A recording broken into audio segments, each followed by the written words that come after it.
Hey, hi everyone, welcome back. Synth Geekery episode 323, streaming live from Perth in Western Australia. Yes, we are in like the bottom left-hand corner of the land down under. Hi, been a couple of weeks since we've seen you, and it's really nice to catch up with you guys again because, you know, we love doing these shows. Sixth year doing this, and I really do think there'll probably be at least another 6, that's for sure. If well, that's if you guys want it, that's for sure.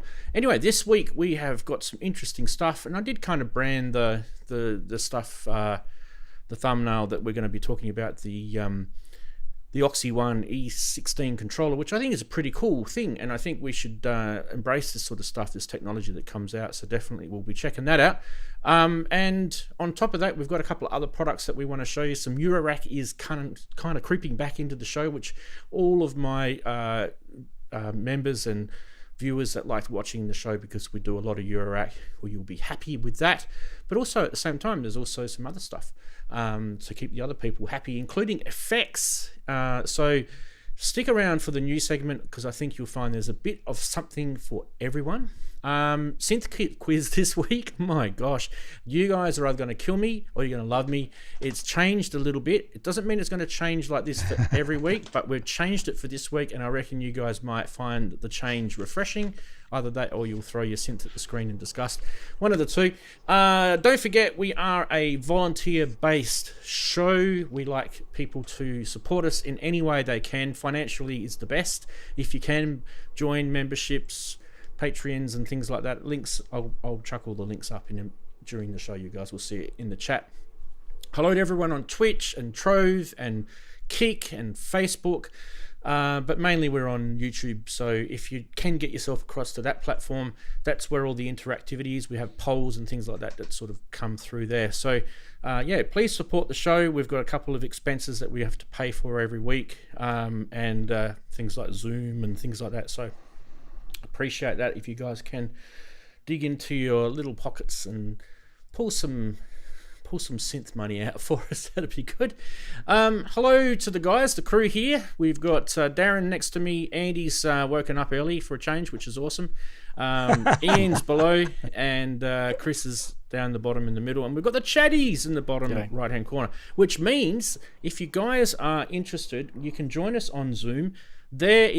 No, that's not it. That's not it. There it is. There's the Zoom link. I always get the wrong button. The link is, by the way, pinned in the YouTube chat. Not many people have been trying it out. If you do click on that link, it will go to the bit.ly redirect page. Just click on the redirect button. Don't worry about it. It's not a scam thing or anything like that. It's just how bit.ly works.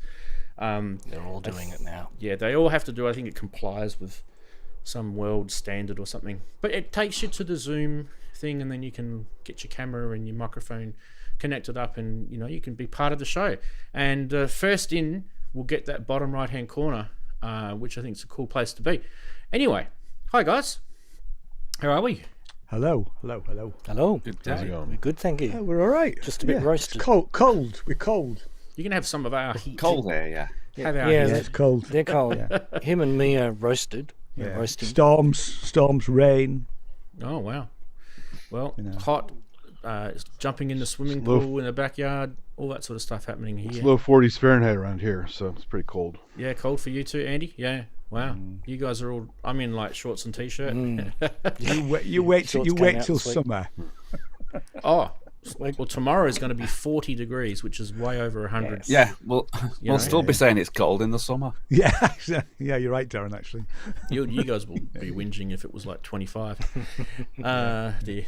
Anyway, at least you don't have to, like in Australia, you don't have to find things to heat your house up with. You can just walk around in your shorts all year long. We'd have to burn fossil fuels or things like that. Oh yeah. Anyway, let's talk some synths, guys. We're going to do How's Your Week Been, and it's probably more like How's Your Fortnight Been, and I'm not talking about that stupid game that the kids play. Who shall we start with? I think we'll start with Andy, because we haven't seen him for a while. Andy, how's your God knows how long been? Why is that image not coming up? That's a bit weird. You talk and I'll sort the image out. Yeah. No problem. Yeah, just been busy, usual. Just doing stuff to make money. and lately doing a lot of ride share and a bunch of other stuff. And so quite often I miss the beginning of the show because I'm actually still out making money. Ooh. I'm not sleeping, so Yeah. so it's kind of rough. So today was good, and I was actually tired, so I had to actually come back and get at least a 2-hour nap.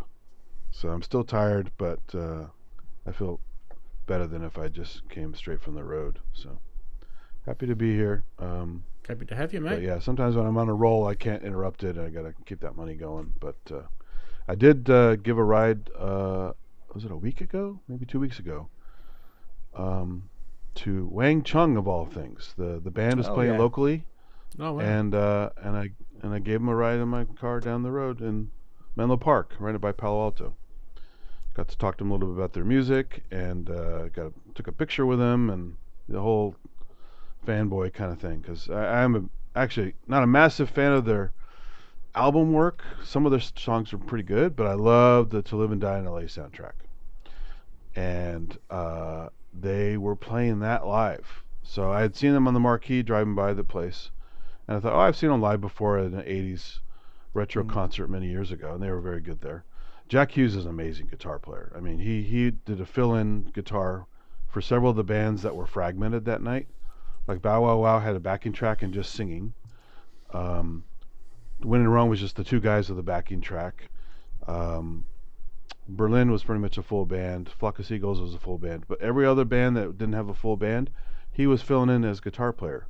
And he was killing it in all the bands. So he's a really good guitar player as well as a good singer. So it's cool to meet those guys. And I wish I had seen their live To Live and Die in a Lake set, because that would have been pretty cool. But anyway. Fantastic. Other than that, yeah, it was really cool. So I've been so busy lately, I just done a little bit of music stuff, done a few hardware jams. This week's was fun, the Stranger Things challenge, making something Stranger Thingsy, and that was pretty cool. So the kindness of the group, I actually placed this time, so that was pretty cool. Have you watched Stranger Things? Oh, well done. Oh yeah, I've been a fan ever since the beginning. The problem is, I mean, the music is my favorite part actually. It's just like anything, it doesn't know when it's going too long, and it's starting to do it. Yeah, that's true. So I'm sticking with it, Yes. but it's like this is the final season, and it's like, all right, I guess it can't come soon enough, because you have to know when to pull out. It's not like a show like Breaking Bad was. It went out like a bang. It ended like a bang. It was perfect ending. A lot of shows just don't know when to stop and when to end a certain way, and so we'll see what happens. They were meant to stop it at the end of the last series, I think. I think that was. Yeah, but obviously, it's about money, isn't it? It's about. Well, here's the funny thing. So Netflix is being very sneaky this time. They gave you a bunch for binging, and then they're saving like several episodes for Christmas Day. And they're saving a giant, long final episode for the New Year. So they're trying to get new subscribers to come in at different segments. I'm going to wait till after Christmas then. Very good. Yeah. All right. So, Thanks, Andy. Anyway. Thanks. Let's head over to Daren. Daren, how's your week been? Okie dokie. How's my week been? Okie dokie. I don't actually. To be honest, I don't know where the 2 weeks have gone. To be honest. So Well, they're not here, I've just mate. They're not here. You're telling me Don't they're look not. here. They've literally vanished, and I don't know. Basically, I've just been messing about. I put a track up last week. Saw Turn that. off your television. Heard that. Yeah, so turn off your television, everybody. Very and good. Do some music. Saw that. Yeah. Other than that, I haven't a clue. I've been working on your remixes. Or should I say, I've got remixes. I'm working on yours.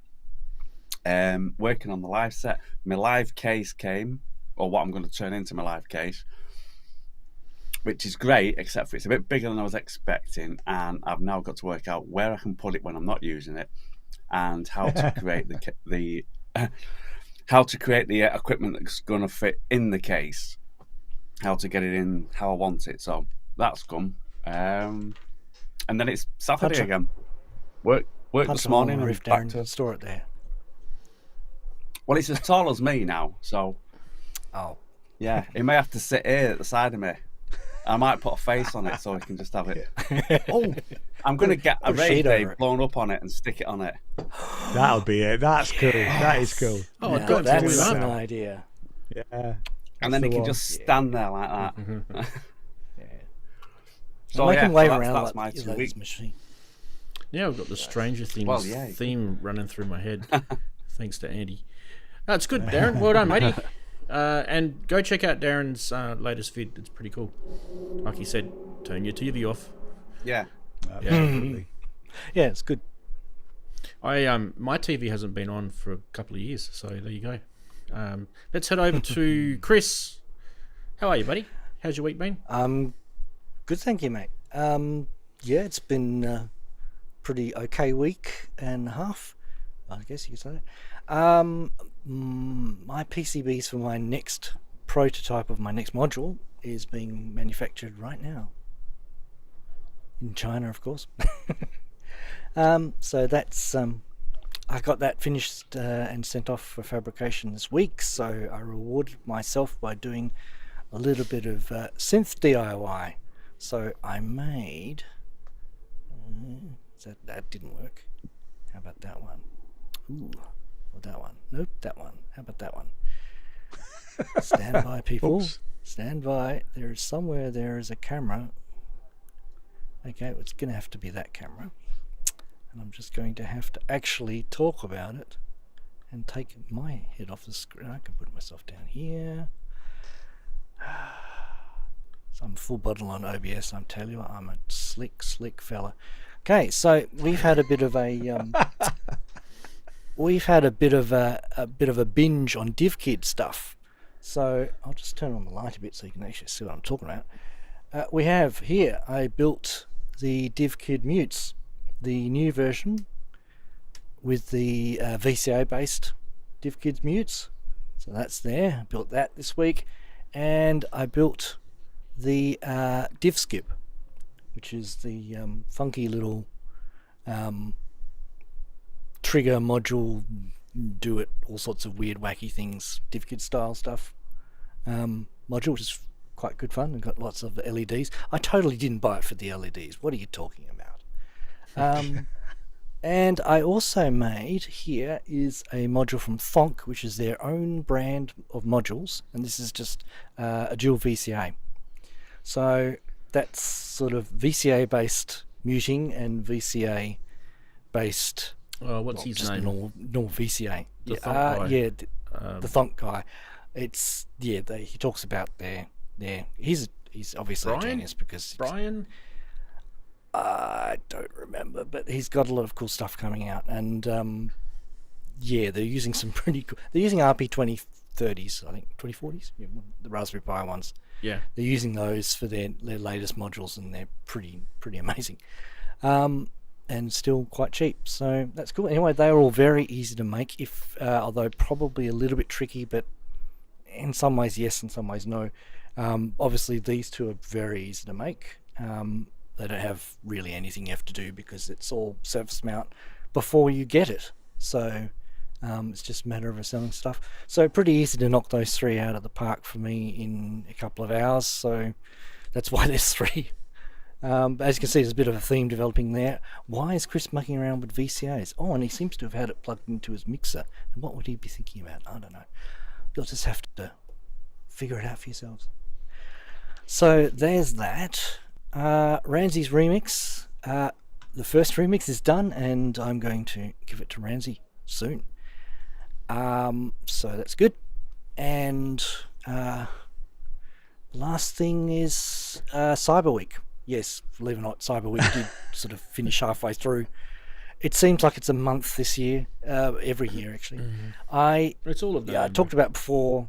Yeah, I know. I did buy pigments. I mentioned that weeks ago, and I talked about I was potentially getting Contact 8 because I wanted a few libraries that were only going to work in the full version. Well, I ended up buying Contact 8, but to my surprise, when I added it to my cart, Native Instruments said, "Oh, you're a loyal customer. Here, have it for a cross-grade price. Here's another 50% off."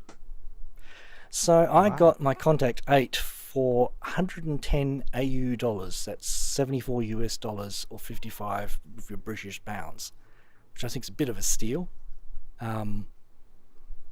But I have to admit, I have bought a lot of stuff from Native Instruments in the past for that price, because I do tend to wait until it comes down to a cheap price. So yeah, I don't feel so guilty about spending money on software this week, so that's worked out quite well. And the usual Christmas mayhem down here in Jeffreyland, so people wanting Christmas lists and things done, and How dare they? dinners with people. Yeah, you know what I mean. Christmas mayhem, and it's heating up, as Ranzee has alluded to. So that's all good fun and challenging. But yeah, the studio's still going. I'm quite enjoying the studio. I've done a little bit of a rearrange. I mean, this guy's now here, and what was underneath there under a cover, because I didn't have time to use it, has moved over there. So we'll try not to feel guilty about putting things that we haven't used away, but we go back to the things that we bought before, the things we haven't used yet. It makes sense in your mind. It makes sense in anyone's mind. Cool. Okay, guys, that's it for me this week. Awesome. I hope you guys were good. Hey, Ian, how's your week been? Hello, good evening, good afternoon, good morning, good night. How's my fortnight been? Well, first of all, I spent quite a bit of time on the MPC, and talking about the Black Friday thing, I did end up buying 3 instruments for it, which sort of goes against the grain. When the instruments are already installed, you just have to buy the license, which felt a bit. Anyway, it was buy 2 get 1 free, so I did that. I bought the Juno clone and the Model D and a bass synth. And then this is a week last Friday, I was all ready to go and see somebody called Emily Breeze at a venue in town.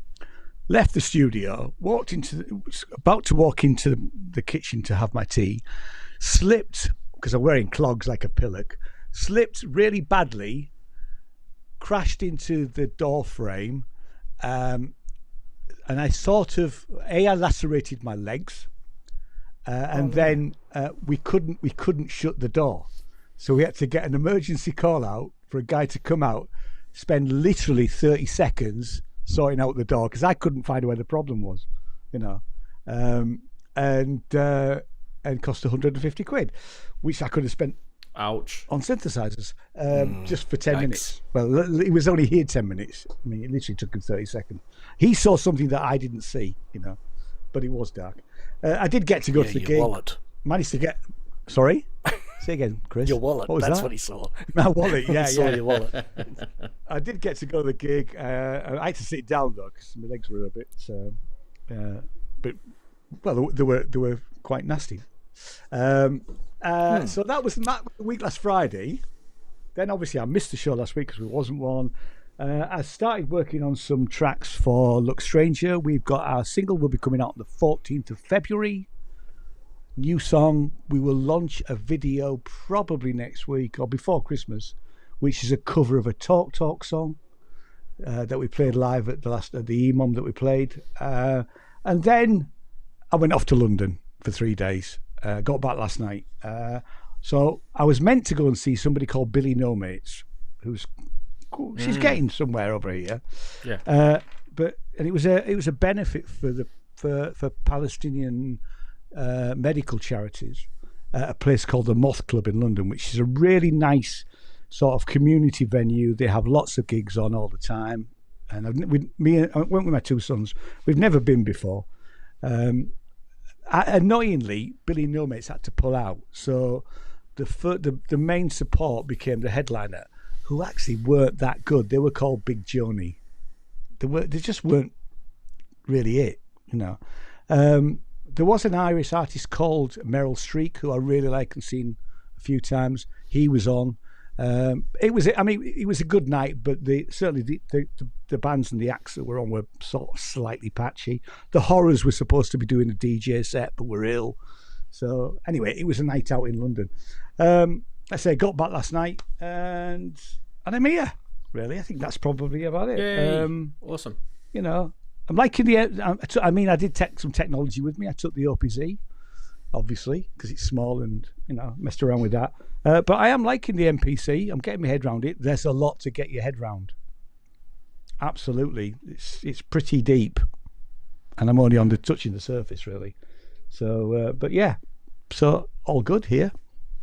Oh, and I'm doing lots of parcels. It's Christmas, so people are buying stuff like flutes and... I watched your video too, Ian. Oh, on the MPC? I did, yes. Yeah. Yeah. We can have a little chat about that in Sonority, in the Sonority section. Yeah, cool. Because I feel there's some questions I can answer for you. Awesome. Oh, good stuff. Just for everyone else who wonders, like every year I do this little sort of trip over the ocean, and we go to this place called Rottnest, and this was the photo that I took this year. This one is just for Andy. There's a little baby quokka there for you. Yeah, I'm joining the Quokka Club. So yes, that photo was taken on the 8th of December, so she's very recent. If you're wondering what that step is, for those like Chris has been there, that's the steps to the bakery. So this little quokka's probably got himself a couple of crumbs from a pie or a sausage roll or something like that. Yeah, very famous. Do they make any noises at all? Oh, hell yeah. Nighttime. Oh, geez. Pain in the ass. Trying to get in my tent. Bloody hell. Anyway, we won't talk about that until later on in the show. Oh, gosh. There's some stories to tell you. Quite hilarious, too. Right. Nothing to do with synth, so we'll sort of save it for later. Right. Should we get stuck into the show? I think we'll start off. Been dying to do the synth quiz because I think you guys are going to enjoy it this week.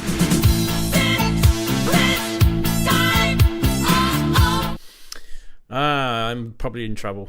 I'm probably going to be in trouble this week. Dearie me. Okay, so this week we're going to kind of slightly change the format to Synth Quiz. What you're going to have to do is you're going to have to answer 3 questions, and whoever gets the 3 questions right will be the boasting Synth Quiz master for the next week. Okay, so how it's going to work is at random parts during the show, I'll release the other 2 questions. You'll get your first question right now, and then whenever you feel like you can, if you want to try and answer the 2 questions without me telling you what they are, go your hardest. Some people like to feel lucky, but here we go. The first question is, on a synthesizer, what has these labels? There's your first question. So keep that in mind. Now, don't forget, when you see all 3 questions, you're going to have to say question number 1, answer, question number 2, answer, question number 3, answer. I've made them pretty easy. Okay, I've made them pretty easy. So that'll keep you guys a little bit more sort of engaged. So it's kind of like, instead of 3 clues, it's 3 questions. And I feel like it's more of a quiz format in that sense. Okie dokies. So hopefully you guys enjoy that. All right, that's not like the Kent quiz. That's annual. The Kent Spong quiz. Indeed. We're going to do some funny side, and I am going to warn you, it does get a little risque. Ooh. Adult content. It warms, though. It warms to it. First off, we'll start very cold. This is the new FM algorithm that Yamaha are proposing. Study it hard. I thought it was a graphic score for a minute. It looked like a graphic score to me. Study it hard, people. That's a simple one. Yeah. If you move, that looks like string theory to me. Anyway, let's not go down that tangent. Why do you like the Octatrack so much? I'm glad you asked. It's 58 minutes and 44 seconds.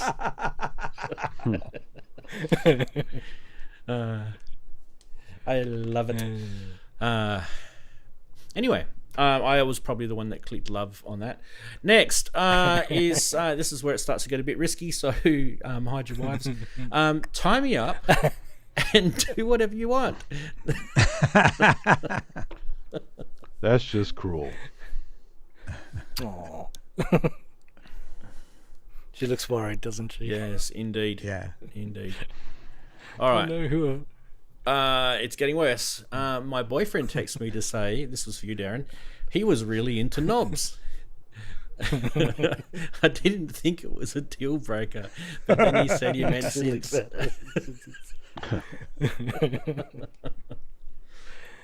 Classic. Oh, dear me. Everybody Okay. loves a knob joke. Well, if you thought that one was risky, let's just Okay, here we go. one more. Here we go. Brace yourselves. Wow, there you go. What the hell is this? It's Volca poop AI weirdness. Was there a Disney logo on this? Yeah. Yes. I'm like, what the hell? Disney Plus. I mean, that one is just so bizarre. It just had to go on the show. Yeah, but doesn't that have Elon's face on it? Yeah, I think it I've does. seen it Yeah, I've from seen the the other side of Well, that. the sticker on the back does say poop if you look closely. So It does say poop, yeah. yes. Doesn't do And I've actually labelled this weird AI poop. So yeah, let's release the poll into the chat, and you guys can vote on your favourite meme of the week. I'm gonna do the nice thing and bring us all here. Options. Okay, so if you've never done the voting before, you type in, this is YouTube chat, !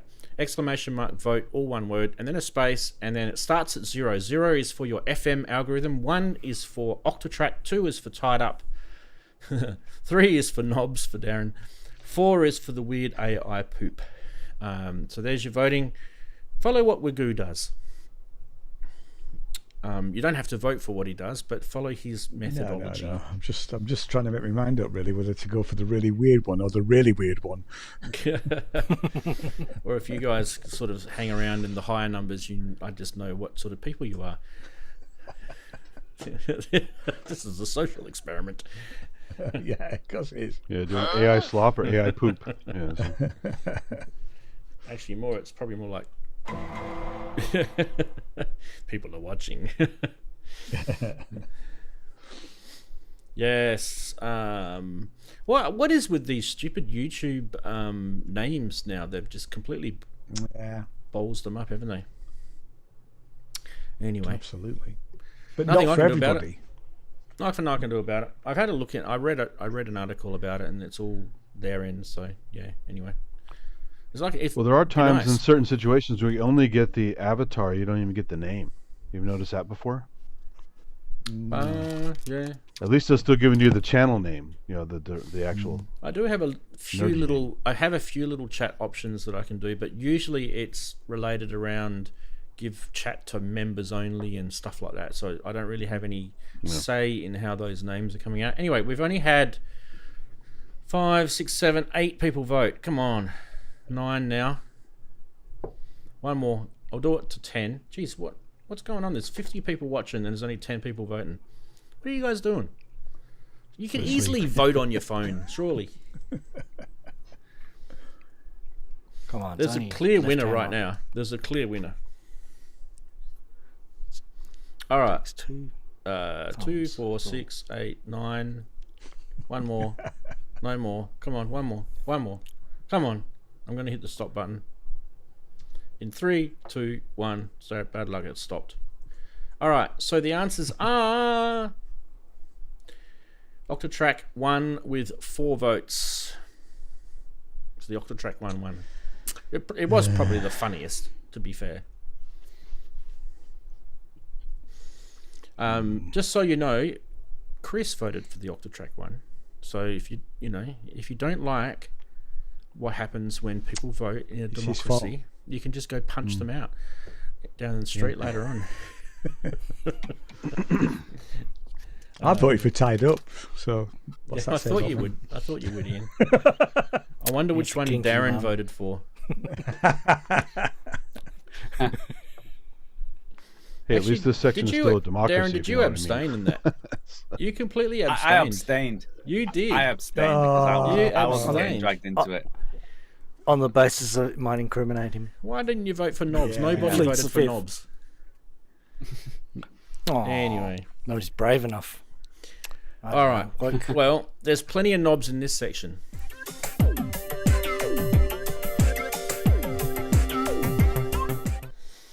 Indeed, there's a couple just there. We have reached the news, everybody. Well done for the voting, by the way. You guys did a good job. Pat on the back for that. We're at the news now, and the first one is this fantastic Dutch company called Rides in the Storm, who make fantastic Eurorack. And why is it signing me out? Stop signing me out. Google, you suck.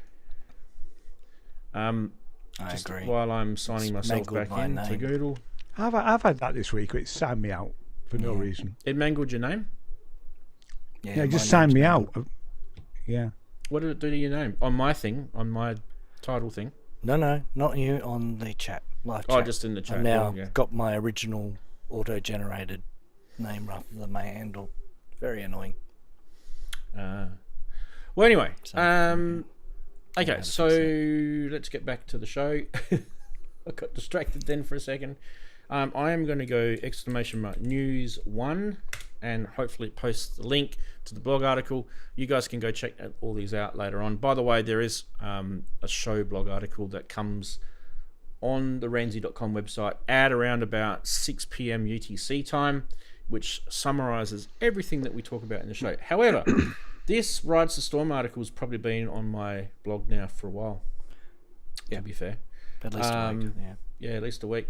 But it's still worthy of chatting about it on the show. It's an 8-channel sequencer, and it's quite sexy looking. It's pretty beefy module in its size and everything. You're looking at, where are we? 26 HP. Quite skinny on the depth. Only 25 millimeters on the depth, so that's pretty good to see. Probably because it's all DSP and chip, sort of programming and stuff. But anyway, single layer board. Yeah. Yep. Anyway, what you're looking at is a 0 to 10 volt CV and a 0 or 5 volt gate sequencer with outputs for all 8 tracks, and you've got deep step control, per step control over notes, gates, lengths, 0 to 64 in that sense. You've got micro timing, probability, and glide, and most of this stuff you can sort of read on the panel. Some of it's through the menu. You've got performance interface with 17 endless rotary encoders. You've got flexible play modes, including your normal stuff, it's normal reverse, forward, reverse stuff. But you also got random and ping pong. You've got advanced rhythms, which supports polymeters and polyrhythms with variable clock dividers. You've got a Euclidean generator in here. The integration with this, as you can see, has got USB to host. It has USB MIDI to host, TRS MIDI in and out, which is switchable from a type A to a type B. And it also functions as a comprehensive MIDI to CV interface, which is adjustable with polyphony from 1 to 8 voices, which is a kind of handy little sort of secondary function for this. Modulation wise, you can actually have additional CV modulation options per track, include things like decay envelopes, LFOs, and VCA envelopes. You can program this to do some song chaining up to 16 patterns, and it has a flash memory which stores up to 256 patterns, 16 banks of 16 with an autosave. So there we have it. There is a video I've got lined up, and then after that I'll tell you the price and we can have a kind of little chat about it. But I do like this. This is kind of cool. Okay, let's go here and go here.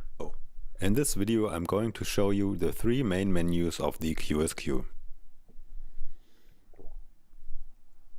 QSQ is synced via USB with my computer, and there I got a kick and a snare.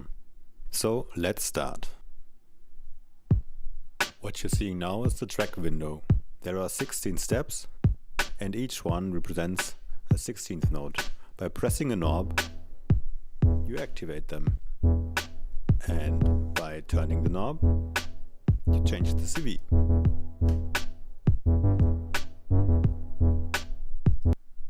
Sorry, the quality was absolutely shocking just then. Nice. Let's look into the parameter window. At the top there are 8 parameters which can be changed for each step. Press one of them to get back to the track menu. Let's change the gates. So by turning the knob we can change the gate length. And this gate I want a bit longer and the other ones a little bit shorter.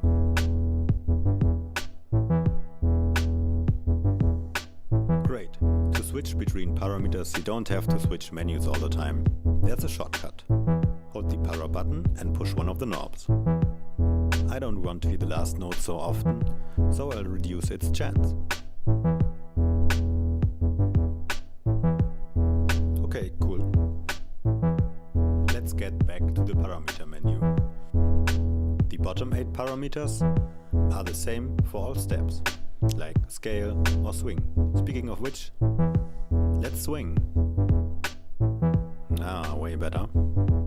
Now we got a nice little groove going on. Let's add a second track. Go to the channel menu and change the track by pushing one of the 8 knobs. Let's use the second one. But first, let's patch. I want the gate to trigger an envelope, and as audio I use the noise of the XDR, and the output goes into con and then into my sound card. I'm going to use this as my hi-hat, so I'll just set the offbeats. Okay, a little bit boring. So I use the CV output to change the attack. Patch it. And I don't want to change my CV in notes, that doesn't make any sense. So hold the utility knob and press another knob. Volt. Makes more sense, I guess. And adjust a little. Okay, cool. That's nice. Now we can start a freestyle session or whatever. There we go. That gives you guys an idea anyway. Goes over a fair bit. There's about 3 videos on his website, I think, at the time I looked, and probably there may be more since I last looked about a week ago. Quite an intuitive sequencer, in fact. Yeah, for me, I kind of thought it definitely sort of arrives very close at that IntelliGel Metropolix sort of level of quality, because it is quite deep and it's got some very smart UI programming with the user interface and the screens, and I kind of definitely enjoyed the less menu diving part of it. So I was very hopeful when I first saw this on. I hope this is not a menu diving thing where you have to go in and program it through that screen, and I was very, very happy that you didn't have to. Price wise, it's actually surprising. I actually thought this would be more expensive. $4.99 in the US dollar mark. Now, because of that Malga sort of tariff thing going on, it's €3.99 because it is a Dutch company. So it's probably cheaper if you live in Europe or any other part of the world than the US. And it's £353 if you're living in the old Dart. You don't even want to know what price it is in Australia, because the shipping just kills it. Yeah. But you can get it through Perfect Circuit, Andy, if you want, and I'll actually whack the link up now.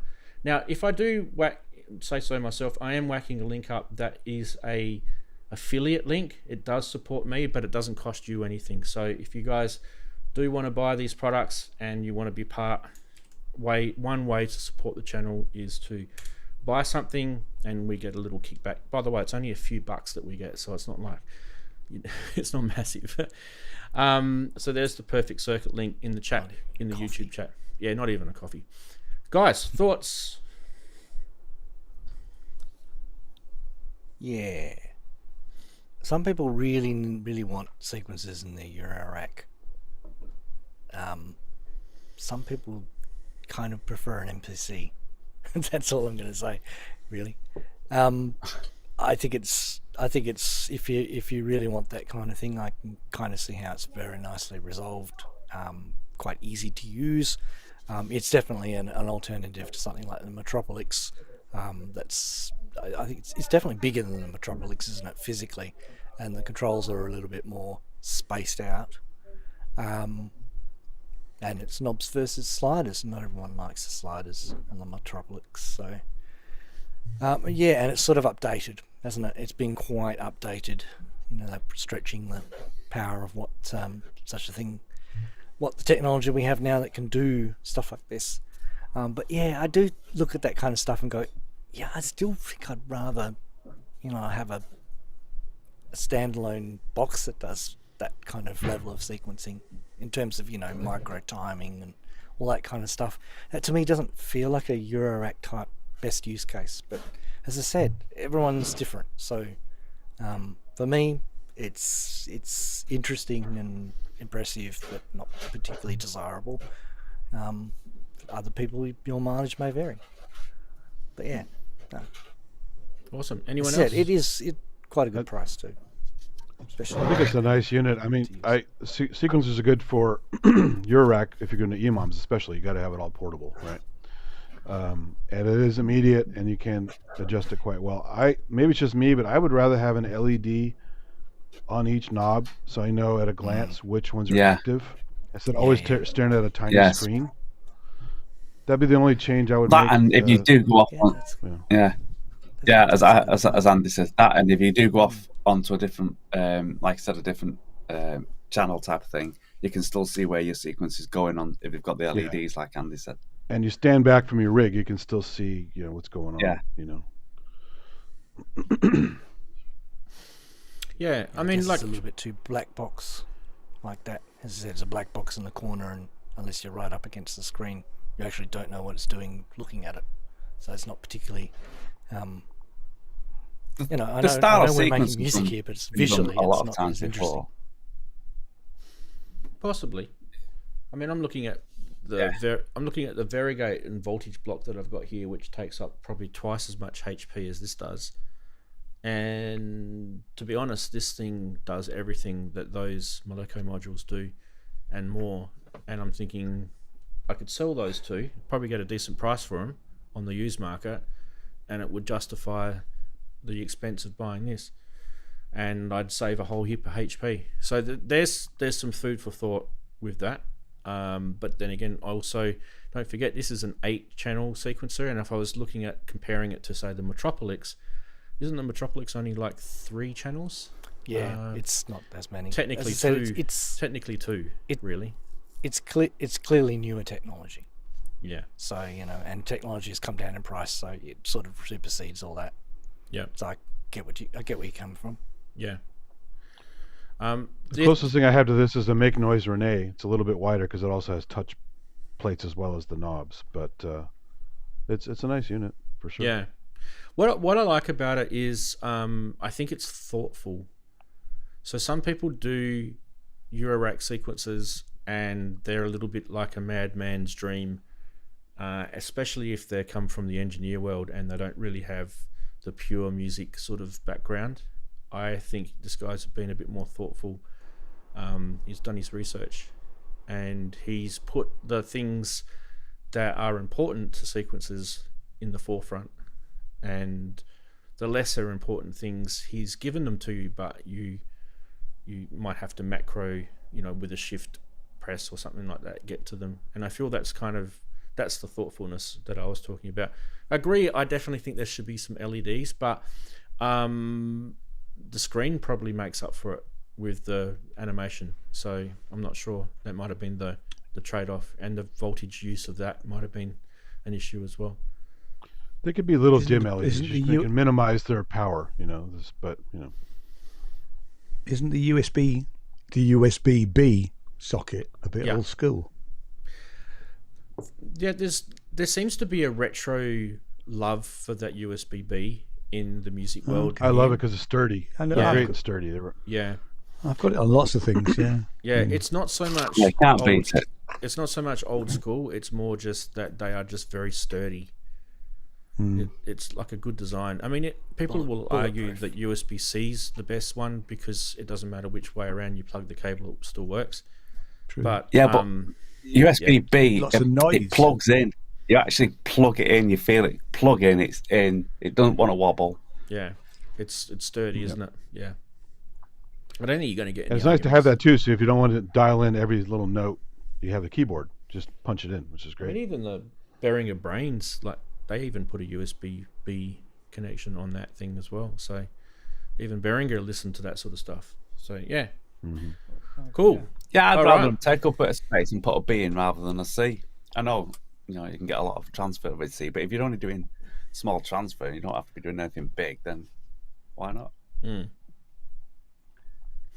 All right, so we started off with a sequencer, and we are now going to move across to something interesting next, which is basically what the show has been talking about, and that's the OXI E16. They call this the Total Control. This is a MIDI controller, if you haven't worked it out. OXI do some pretty cool stuff, to be fair. These guys have been in the game for a while with sequencers and controls. You can see some of their other gear in that photo. But I guess we kind of have to listen to their marketing speak a little bit and buy into their idea here. But you guys are probably thinking, well, it's another MIDI controller. What's so good about it? I kind of feel what's good about it is the interface is very intuitive. There's a lot of visual feedback, which I feel is something that you need when you're doing this sort of stuff. It's deep in the sense of what you can actually get it to do, and you actually get instant information on that little OLED display too. By the way, the OLED display, not a great photo here, you'll see it in the video in a sec, actually is very, very crisp and quite a decent size. It's still quite compact, this thing, by the way.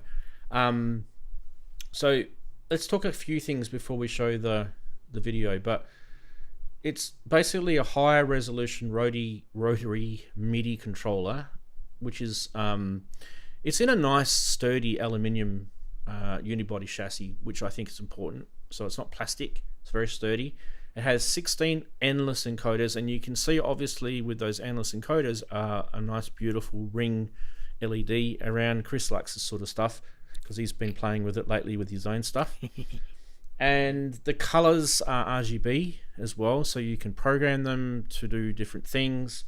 And visual feedback is really important with controllers, especially if you're playing like Daren does at clubs where it's dark and you want to know what things are happening and what so you can group things with colors and things like that. They're actually pretty crisp too, the little LEDs. So where this differs, right, this introduces a performative feature, bunch of features like reserved for things like complex sequences and that. So you can do things like parameter morphing, where you can transition between two snapshots of values. You can do gesture recording in this, enable you to record knob movements, so you can actually play with this when it's mapped to everything and then record what you've played in the unit itself as a standalone. It doesn't need to be connected to a computer or anything like that to do it. The connectivity on this is actually obvious with the photo. You can see there's a USB-C cable, but it also includes a Bluetooth connection as well. So this can be completely wireless if you want to. And there's also a TRS MIDI connection on the back. So you've got options for multiple ways to connect, and those connections can be all connected at the same time. So you can have stuff connected via Bluetooth, stuff connected via the TRS MIDI DIN, and stuff connected via USB-C. So it serves as a central hub in that sense as well. So yeah, let's have a little look at the video. You'll see in the video they show there's some editing software that you get with this as well. So the editing software is it's a dedicated app that you can get, and that will sort of take you deeper into this and give you more programmability. And one thing that's good about this is that once you've programmed this, you disconnect it, it's baked into the unit, and you can take this gigging, and there are some features inside it that you can do on the fly as well, so it's not just relying on the app, if that makes sense. Okay, let's get video happening. Ian, I'm just going to move you for a sec.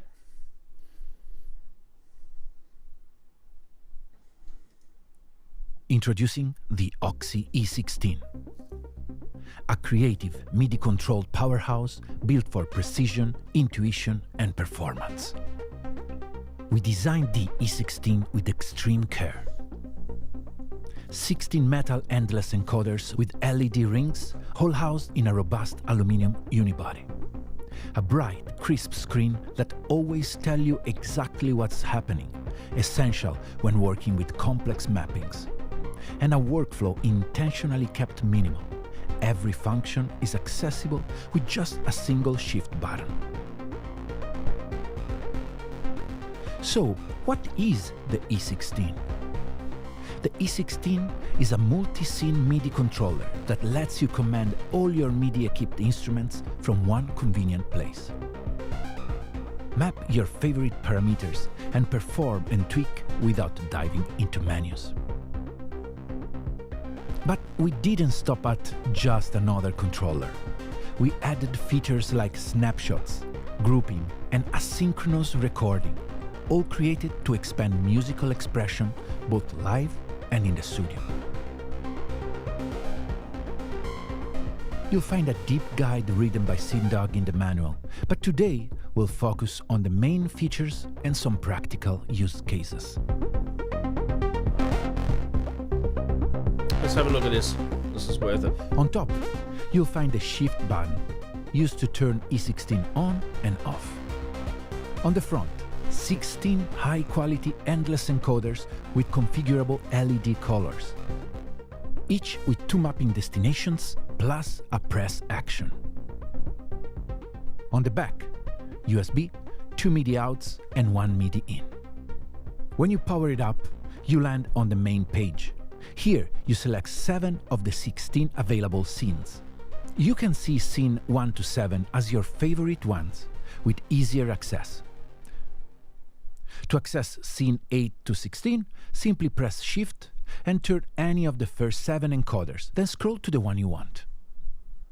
You can also change scene via MIDI control change.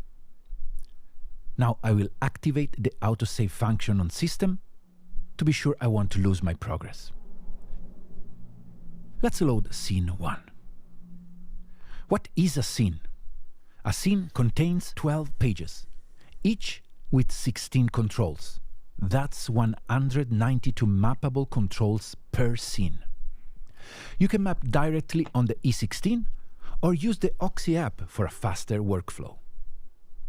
In the app, you can also load the instrument definitions, ready-made MIDI CC maps, or create your own and save them for later. Each scene also has 16 presets, letting you save and recall its exact state.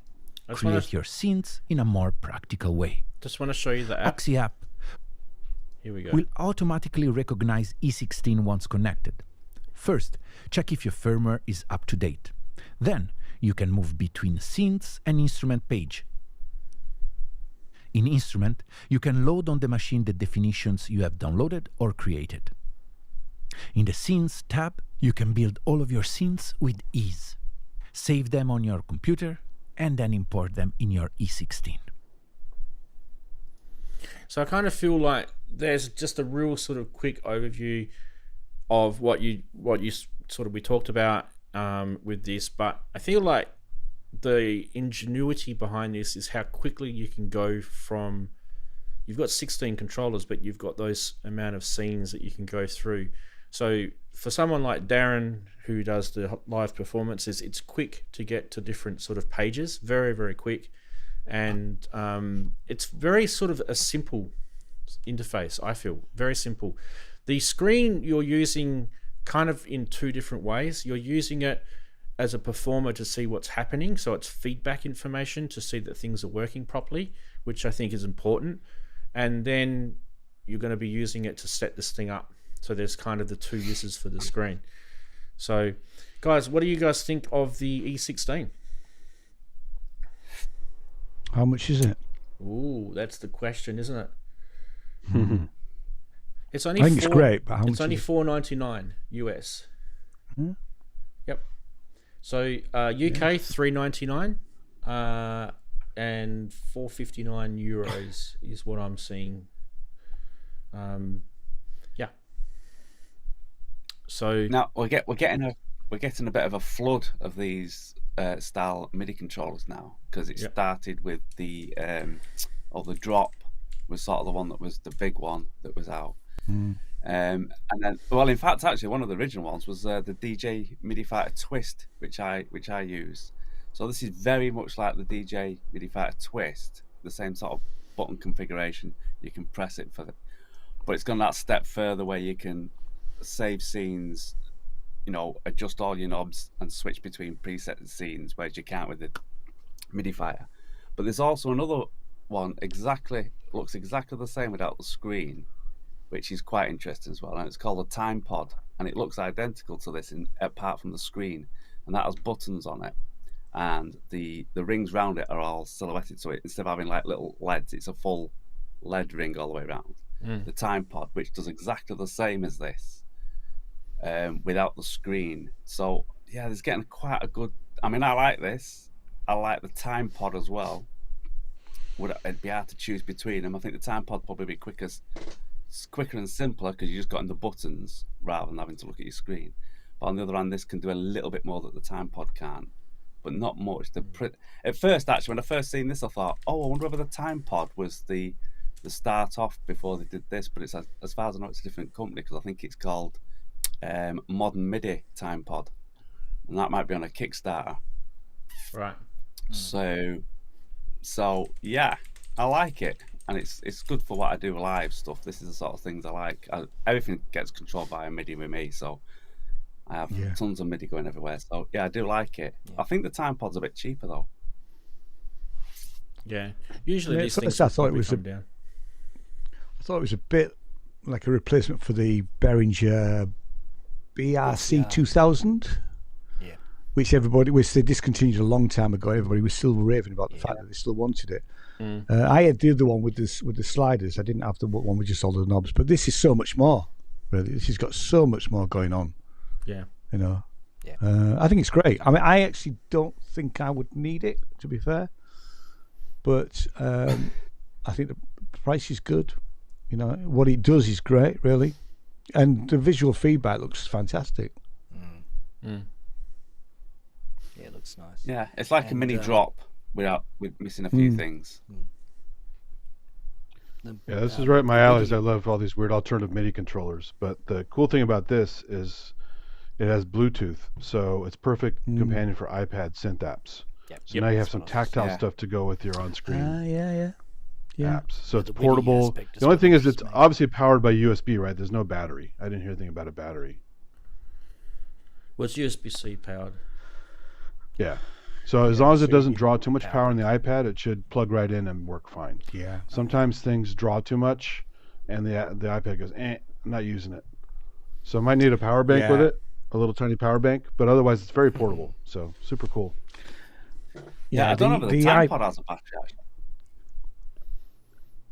I mean, I found the Linstrument, which will work with an iPad, but it doesn't work very well. It just really draws too much power, you know. But at least it works, because I have the little cord mini thing with the pads and the joystick, and that literally draws too much power. It will never work with the iPad unless it has its own power. So, actually, I use the launch key. I bought two of the bloody things. I've got a launch key 1 and a launch key 3. Mini Mark 3. I love them. The launch key Mini Mark 3. That's the one I got not that long ago, actually. Again, with a USB-B socket on the back of it, which for me, they've always been really good, the Novation stuff, but the lack of visual feedback on them has always frustrated me a little bit with their products. And I've always, whenever I've used them, I've always run a mini monitor on my Mac to see what's going on, because sometimes you've got to troubleshoot and you're thinking, what the hell, why is this not working? You run a mini monitor, you've got to then sort of run that in the background. That's the other thing. The Mini Mark 3 is good though. Well. It has even has like built-in stuff like probability and all kinds of cool stuff in it. So it's really nice. Yeah. Sorry, Daren, you go ahead. Yeah, because when I'm playing, when I was going to say that's when I'm playing live. Obviously, I use the DJ the Twist, which has visuals feedback, because you can leave somewhere on by accident and you look across, and if it's got no visual feedback, you don't know where. You might have turned the delay up somewhere and you're like, where the heck's that come from? So when you can glance at it or straight off. So this is why it helps. And yeah, I like this and the Time Pod. I'm torn between them, but this will be out. I don't know if the Time Pod's out yet. So, but that'll probably be something that'll be going into a live kit at some time. I've just whacked the 2 links in, one for people in the US via Perfect Circuit and one for people in the European or the rest of the world, which is Thomann. So you can get this via either, depending on what part of the country. That's in the YouTube chat now. They are affiliate link, guys. So, you know, if you are thinking about getting these things, if it definitely wets your whistle, do it through the affiliate links. The affiliate links are also in the blog article, which you can see linked there. It does help the show without you having to pay for anything. If you're going to go buy a synth, you know, you're going to pay the money anyway. So it's good to do it. Now, I think OXI do some other good stuff too. So one of the things that you'll probably see with OXI is that this will work well with some of their other products that they've got, and that ties it into both sort of generations of things that they're doing. Someone mentioned to me during the week, there's nothing to do with eurorack with this particular module, and I said, well, actually that's not true, because there's so much MIDI to CV out there now. Yeah. All you need is a MIDI to CV systems, and most people have them now if they're in eurorack, if they're serious in eurorack anyway, and away you go. So and there's more and more eurorack module, like more polyphonic ones that take MIDI. Yeah, exactly. Yeah. So, Well, you're about to see one in a sec. So hold on to that thought. Yeah, you know, when I look at stuff, and when I first saw this, you know, I was probably the same as you guys. I probably sort of sat back and thought, oh, okay, this is another MIDI controller, whoop-de-doo. But then I gave it a chance. I dove into it. I read up about it. I watched the videos. I then asked myself, why is this product needed? Why have they made it? Why have they gone to all the trouble? And then you actually discover some of the cool things that they've done. They're addressing things that... for me and people like me who like to use MIDI live, because it just makes it that much easier to... Especially when you're getting multiple tracks going. I mean, when you start hitting 10 tracks or more, and you need Summit at the side that gives you visual feedback instantly, you can control. So, I mean, we've only got 2 hands at the end of the day, and if you've got lots of synths going, you need to be able to control a lot of parameters on multiple synths at the same time. So yeah, things like this. Plus, not everyone has a massive desk space to use MIDI controllers, so having something small that fits right in is perfect. Yeah. So. Yeah. I mean, some people got an OXI one, so some people if it's built the same as that. Some people go, I'd rather have sliders than knobs. Well, knobs don't take up as much room as sliders, so you can fit more knobs on, and you can still achieve the same result with a knob. It might not have the same mechanical tactile feel as a slider, but you know, if you sliders are great for mass changes. You want to change like 4 values at once. You go direct, getting straight to the number. I prefer sliders, but I understand. You know, in small spaces, this is much better. Yeah, I mix them up, sliders and knobs. That's what I've got. Well, but knobs, you have more fine control. You know, sliders sometimes hard to get the sweet spot. Yeah, it's true. Yeah.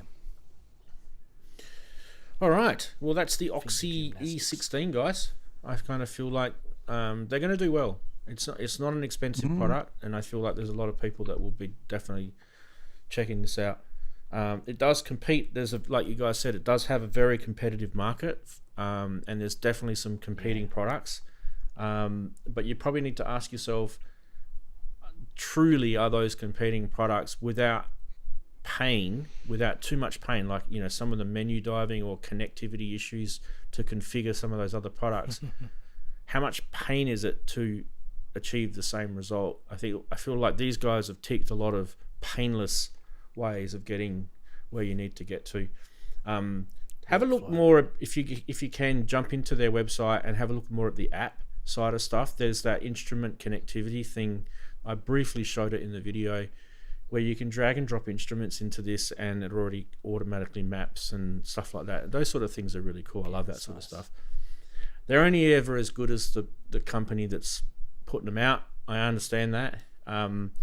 But if MIDI 2 comes out and this thing supports it, that will make this thing killer. Because then it just picks up the device, and the triple P functionality of MIDI 2 will come straight into it, and it will just literally be able to, you just select, okay, I want this to be a Roland System 8, bang, it maps everything to you know, first row ADSR filter, second row ADSR amp. You know what I mean? Like, bang, you just map it and it does it. So there's sort of cool things that you can do. If you guys want to try these things and you live in the US, I think there's one sitting in Perfect Circuit right now. If you're on that side of so you can go try one out.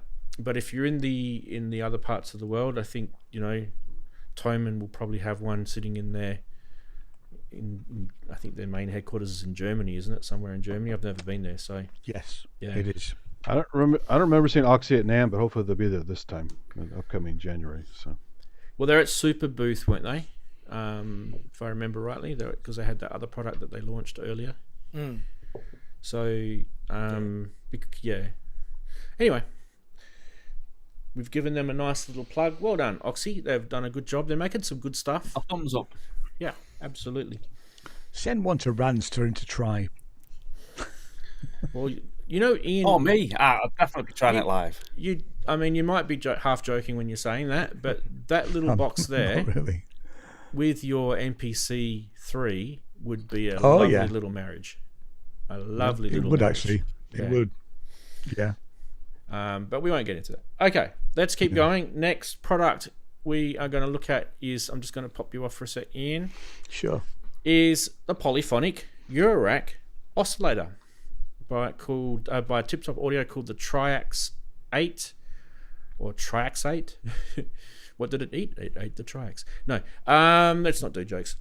This is part of their art series, and I don't know if you guys understand what TipTop Audio are doing with their art series. It's all kind of their polyphonic integration without sort of a myriad of connectivity. So you can, if you start buying their modules in the art series, they all connect and they all talk to each other via some smart data connections, right? By some intelligence. And then, you know, you've got some extra features in that sense, but doesn't mean that this can't stand alone and do its job. You could just put it in an existing Eurorack. If this was your only TipTop Audio module, you could still, you know, use this quite well, I would say. You'd probably want to start then getting the rest of this stuff. They sort of tend to do that, the buy-in thing. Okay, what is it? Obviously, I said before, it's a polyphonic oscillator. How does that work? Well, you've got 16 analog oscillators in this sucker. It's a big module, but you get 2 per voice, so there's 8. You know, it's an 8 notes thing. It's a massive amount for a little Eurorack module. Yeah. But you can do things like vintage, sort of warm vintage sounds on this to, you know, modern aggressive sort of sounds. As I mentioned before, it's fully compatible with the TipTop Audio's poly-tip patching protocol, and you can patch polyphonic audio and modulation with a single cable with this. That makes it very nice and clean when you look at their stuff. You'll see it in a second, the video. So, key features: 8 voice, true polyphony, full analog signal path with 8 independent voices, as I mentioned, dual VCO architecture. Each voice consists of 2 analog oscillators, multi-wave mixing, capable of producing up to 10 waveforms simultaneously with dedicated mix knobs for blending and standard waves, and unique X or waveform options in here as well. You've got through zero linear FM in here with the state-of-the-art frequency modulation that maintains tuning stability even because it's analog. So very high modulation depths. It still manages to do a good job there. They're actually making a pretty big point about that too, which I find interesting because not many sort of do claim this. I mentioned before about the ART protocol integration, the polytip connectivity, we've said that before. Deep modulation, there's actually internal cross oscillator and hard and soft sync with up to 9 combinations that you can do with that.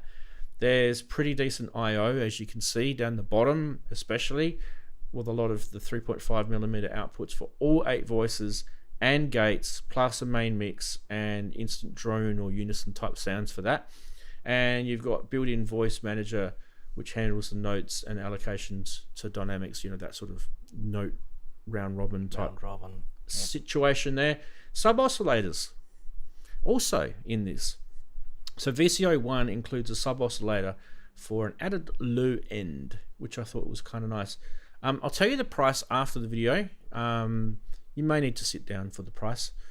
Let me just make sure the quality on this thing's up, because the last video the quality went pear-shaped on me. Now we're not going to watch the 15-minute video, but we are going to watch the intro. Here we go.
Here's a taste, anyway, of the TipTop Audio Triax 8. Interesting module indeed. Kind of reminds me back when I was, a kid in the 80s, and Roland brought out the Jupiter 8, and we just went, wow, this is an amazing synth. 8 voices, it was incredible. It kind of gave me that sort of vibe, but pretend that you didn't have all that history behind. You've just started in Eurorack, and now all of a sudden someone's brought out an 8-voice polyphonic module, and you're just going, whoa, this thing's big. And it did give you that sort of big vibe, didn't it, in the sound, that's for sure. Definitely got an analog presence. Yeah. Price, $1,089 US, 980-ish euros, depending on VAT. I knew it was going to be expensive. 749 to 808.55 British, depending on VAT. And Australia, do not even ask. $1,850 in Australia. So $2,000 nearly for a module. It's insane. But there is a lot of circuitry in it. There you go. Thoughts, guys? Yeah, a lot of duplicated circuitry. Yeah. It's over to you, modular people. I mean, I know I'm modular, but not as into it as you modular people. So I think you should go with it. I mean, I think it's great. But I mean, obviously, you knew it was good. It's TipTop audio, which are expensive anyway, but you knew this was going to be not cheap to start with. So it's go on, you modular people. Well, I mean, we've got to put a couple of them in your rack. We've got to put Ian up there, don't we? Because he's so modular. He's definitely modular. I'm so modular. I'm multi-modular. It has a lot of cool options. so- I'd probably rather get a swarm oscillator or something else that's probably cheaper and Yeah, has more tweaks in it. Satisfies that need, doesn't it? Yeah, I think if you're in a hybrid studio like mine, I've got a lot of polysynths, so I don't sort of crave that particular sound. But I do note that it does have that kind of multi-voice modular sound, which is a very distinct kind of sound. Ranzee was getting it when he was running several of his Roland System 100 modules in his Nifty case. You do get something, there's something about it that just sounds different from a polysynth. But as I said, it's either to your taste or not to your taste. So, Yeah, it's like a Yeah, unison there was beast. There was a cheap multi VCO module that Robin had on his Molten channel once. It was a cheaper one. It wasn't smaller, and had less tweakability, but it just brought in all these oscillators, and it kind of sounded okay. But like Chris was saying, it does sound different. It's not really the classic poly sound, and it's can be kind of weird. So I don't know. Your mileage may vary. And a I lot guess. to be fair, a lot of the multi polyphonic eurorack modules out there are digital, so there is that factor. Yeah, it's a different way of generating sound. So this is sort of, you know, the real deal, as they will. Real deal, as you would say. But as I said, it's you either need that real deal, or other things are just as good, or alternatives are just as good, but for different, you know, in a different way. It's a good amount of HP too. How much was it, Ranzee? The HP? HP was pretty decent. Yeah, it was 48 or something. 40 No, not HP. 48. 40. 40, yeah. Close. Yeah. Yeah. Much bigger than the Honoroi. That's interesting. Deep module, 40 millimeters deep. Deep. It's why I had to use the USB-C Actually, style modular connectors between their modules. Yeah, there's a photo on my blog article, which the link's there, which shows a side view. It's really deep. It's a deep. I mean, it has to be. It has to be deep. The amount of like oscillators and stuff that are in this, it's Well, insane. yeah, it's sort of. Yeah, I don't know if I've done it Behringer style with all, you know, zones on a large board with lots of repeated zones, or whether they've done the sort of the card style. I guess kind of there's other two reasons why I'm showing you guys this. One is you guys are actually saying the things that I'm thinking. It's kind of weird having like 8 voice polyphony in Eurorack. It just kind of, it's a very strange sort of thing to want. But then on top of that is this kind of TipTop Audio have been one of the forefrunters in patch management with the stackables. You know, you might remember years ago they brought the stackables out, right? And now they've brought this this art sort of connectivity thing, and what did the other thing they called it? The polychip connectivity. And you would have noticed it in the video. They used the stackable to go in there. So it's kind of interesting. So they're sending digital stuff down, you know, patch cables, and it's doing, you know, the digital talk. Even though this is an analog module, it's got the digital, you know, art technology in it, so that it can manipulate all those things. And it was really clean in terms of patch. You saw it in the video. There was hardly anything connected up to this thing. Yeah. So it really gave you all that sort of clean interface thing. And I feel like TipTop Audio have always been a forefront of that sort of world. And yeah, that's kind of one of the reasons why I'm showing you guys this, because I feel they're getting really big now. They're going leaps and bounds with their art stuff. It's, you know, I've introduced products over the last couple of years, and you saw the Octo LFO in that video, which is something that was shown before. It's an 8-channel LFO module, 1 patch cable, and you can access all 8 LFOs through it. It's crazy, right? So all this sort of stuff is kind of cool, but like I said before, it's a buy-in. So you're going to have to go into their system. For anyone else that wants to use it, they'll have to probably license it from them, or maybe they won't allow it. I'm not sure, but it's definitely a buy-in. That's for sure. Yeah, I don't know.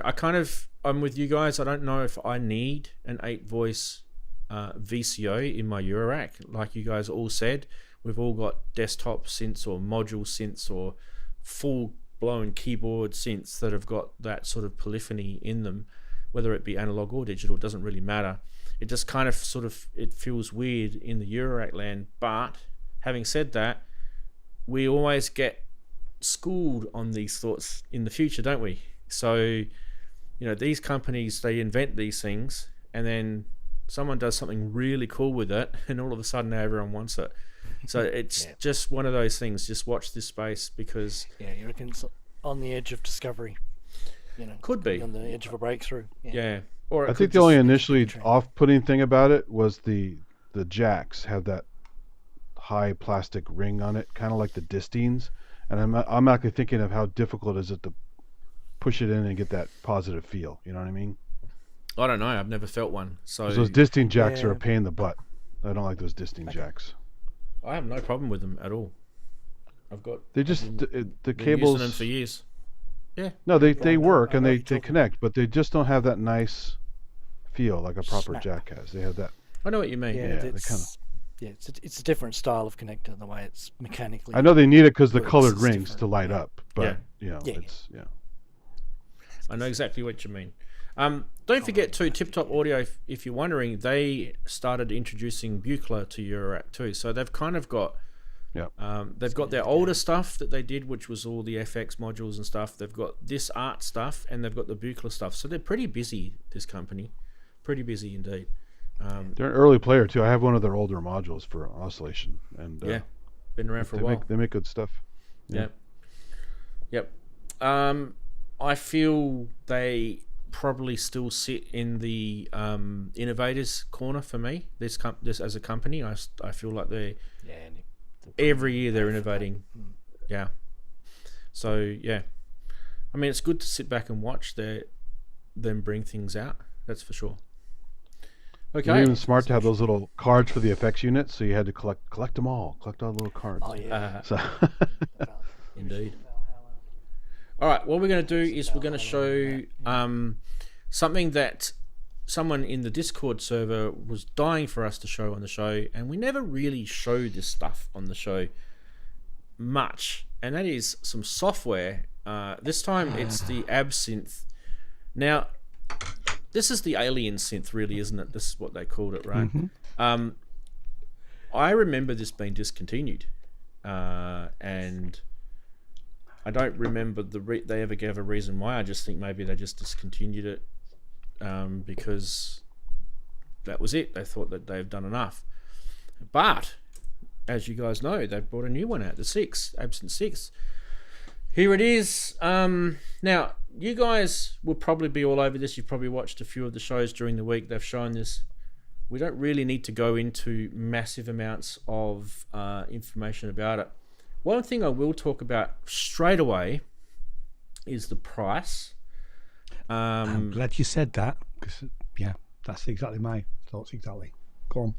Because I feel like the other shows have talked about all its features, and we can talk about them as well. I'm happy to do that. But let's talk about the price first. So I kind of feel like there's two sort of ways to get this. Number one is if you've already got an Absynth, or there kind of might be a sort of Native Instruments way of getting it. If you've got certain like the Ultimate and things like that, right? Complete. I still have the original. Yeah, it's great. All right, so that would be a 99 US sort of upgrade route for you, according to what information I've got here. And if you've never ever owned Absynth before, it's double. It's 199. So that's how you do it. Now, I've got I just can't remember if. Let me just double click. I'm just going to click on this link now. I've got a plugin boutique link, and plugin boutique tend to be cheaper than if you go to Native Instruments direct. Now I'm looking at, this is Australian dollars, I'm looking at 218.90. That's cheaper than 199 US. Yeah, 179 Yeah. UK. So I'm gonna give you guys the plugin boutique link now. Yeah, they're a good source for stuff, especially during Black Friday. Yeah. So this is still probably a cheaper way of getting it. So that's now pasted into the YouTube thing. Go check that out. If you guys haven't got Absynth and you do want to get it, there's the link. But let's talk about it first, because you may not need it. You might think, oh, okay. It's kind of a bizarre synth, I felt. Like this screen that I've grabbed here is interesting. This is kind of like the swarm thing, right? Where you modulate and it's crazy. Yeah, the cloud. The universe of patches. It's crazy, isn't it? Call it. Yeah. Topographic map. If I was to describe this, and I remember talking about this with guys like Ty Unwin, that many times with Kent and people like that, this would be sort of like a film designer's emporium type synth. Definitely. So if you really love that sort of, let's create some weird and wacky sound effects, this is kind of pretty big. I feel like it does a really good job. And I don't really know if there's many that beat it. That's one of the things that we love about Absynth. There's a few. There's not many though. Yeah, I mean, I've never used Absynth, and I'm sure it's an absolutely superb synth in what it does. There are other things out there will probably get you to the same place. I have a bit of an issue with the price. To spend £200, or the best part of £200, on a piece of software just seems, we're not buying a bundle here. We're buying one synth. Yeah. Synth. Yeah. I mean, in this day and age, Pigments cost. Yeah, it's a bit like Pigments. I know. Mate. I know. But I bought Pigments, and Pigments. I can't say anything because I got that. Omnisphere 2, and I wanted Omnisphere, and I want Omnisphere 3. So Omnisphere's kind of sitting in that. I can't say anything, but it's more I mean, expensive. Omnisphere is in this exact same scope, isn't it? Really? Well, it's their flagship in a way, isn't it? It's one of their flagship synths, right? Yeah. I mean, I'd be looking to buy hardware. If I'm honest. I'm with you. No, fully with you. Yeah, I'm fully with you. I don't feel that spending. Sorry, go around. I was just going to say, one thing that might be really interesting about this is because there is now a relationship between Akai, or in music, and Native Instruments. This could possibly end up on an MPC. Well, and I'd wait for a Black Friday sale because. Oh, of course. Yeah. But some of the price of their instruments is ludicrous. Yeah. And the other thing too is, Andy, this could end up on a machine, right? I don't know if it's capable of running it, the current hardware that the machine has got, but possible. Or they could make a module for it too, just like they did with the VCV rack stuff. Or a cut back version of it, maybe. Less polyphony or something anyway. But yeah, that cloud filter is pretty cool. I mean, if I was Ty Unwin, and I mean, Ty has always said that he needs every synth for the job that's literally just come in, hasn't he? Yeah. And if I and I had the money, and I was doing lots of film work and lots of TV work, then yes, you'd buy it. The fact that it's £200 is nothing when you're doing that sort of business, really. But for the rest of us, it just seems a bit on the, There's one thing about this though that really, I don't know, I kind of feel like it's unique, and it's all digital, right? It's all DSP programming, right? But the filter stuff in this is insane. It actually it's like it embraces the digital side of it. It's got these really wacky filter sounds effects, and if you haven't heard them, you should definitely check them out, because you'll probably go, oh my god, that's where that's come from. You've heard things use it in the past, right? And with that aside, you've got this kind of semi-modular sort of interface with this as well. So you're kind of you're presented inside a piece of software with this myriad of modulation connectivity with crazy filtering effects, like the aetherizer and the cloud filter and the super comb and all that sort of stuff. And then you've got 68-point multi-stage envelopes in this thing, right?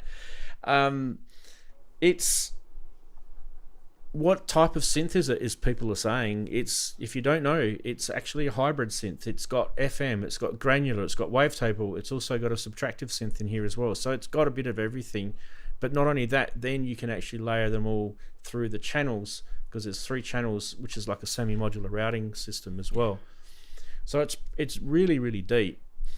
I don't know. I kind of feel like we're all saying the same thing. It's a standalone sort of flagship software that Native Instruments definitely are sitting behind. It kind of does sit in the same world as Omnisphere and in a way Pigments, Arturia's Pigments is kind of similar, but not really.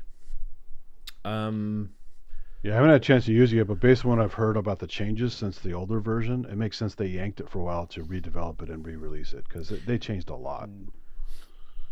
So one guy that I knew that uses this is a guy called Jean-Michel Jarre, and the reason why he uses this is actually interesting. It's not necessarily what the synth does, but the fact that it's actually a stereo to 8 channel surround 5.1, 7.1 octaphonic setup. So you can actually map this whole thing, in that sort of musical score for soundtracks for movies and things like that. And that's one of the big things with this as well. So you're buying I suppose it's quite nice to be able to do that without doing it in a DAW. So you can do that in Reaper. You can map it to 7.1 or even ambisonics. You can do all of that sort of stuff, but actually it's much harder than probably doing it in this. Yeah. So that's probably going to save you some time if you're going to be doing that sort of. And the patches, the libraries of sounds. Big library. Contain those kind of patches. Big but my point is that you can contain that surround sound type stuff in the patch. Yeah. Becomes part of the patch. You'd probably get lost in this. You'd probably sit in front of your computer and you would get lost in this for hours. It really depends what type of music you're creating. Probably right in. You probably, if you're not in this sort of world, if you're not in the, it's probably not for you. Media. Yeah. Mixed media. Yeah. If I get a film score in the next year, then definitely. Well, I mean, it's also good for making weird stuff, and who doesn't like weird stuff in synths, right? Yeah. So. Oh, I know. Yeah. It does do weird stuff, doesn't it? One of the things even the original one did, the simple one. Yeah. I keep talking about this screen grab here, but if you watch this in the video, it's kind of wacky. Let's actually have a look at the video. It's just a little short, marketing teaser. It's gonna just disappear you for a sec, Ian. Sure. Sorry. Don't worry.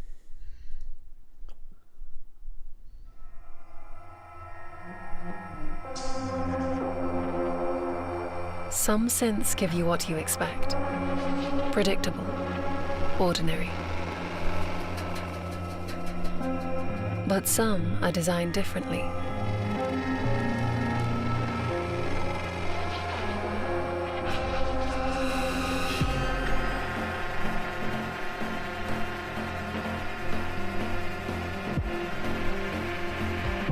They lead you to ideas that keep you up at night. To sounds you can't yet comprehend. Textures that you can feel, that move, breathe. and evolve beyond your imagination.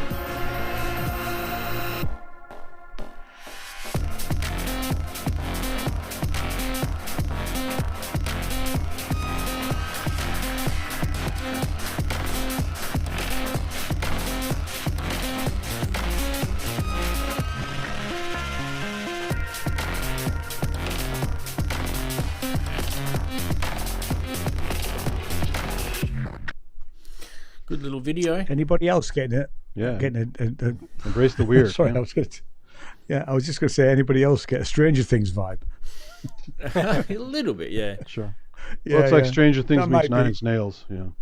Yeah, actually, yeah. Yeah, I got the 9 Inch Nails vibe too, yeah. And he would definitely like this, and so would Charlie Clouser. He would love this thing. So Absolutely. Yeah, yeah. Trent would love this. The dystopian video was great, actually. Yeah. You know, it's glitchy and it's Matrix and all of that sort of stuff, isn't it? You can see who they're aiming this at. This is definitely a corner of the Well music targeted, market. yeah. Definitely, yeah. But, you know, everyone who likes to make that sort of weird and wacky sort of sounds, they might think to themselves, I've got heaps of synths. I'm just not achieving it with these, you know, synths. So, yeah, I need to get this. Oh, I All would right. say that I've got plenty of things that will do it. But, I mean, you know, probably take me twice as long or 4 times as long. Yeah. But at least your stuff won't sound the same as someone else's. That's it. That's true. Sorry. Wait. Oopsie. Wrong button. What I said was Wrong just too button. controversial there. Now, I I've just got... showed you that you have ultimate control. So Let me just fix this up, Ian. I'm going to put... I've got DaVinci Girl on the Zoom call, and we're going to bring them good in. help. Because I know they wanted to talk about this in Discord during the week. So, Hello. hello, can you hear us? I can hear you. I have to mute the YouTube. Yeah, do that. It's a good idea. Let me fix up. I'll just make sure that you're centered. No, that's not what I want. I want... Okay, I didn't mute to the Absynth start page.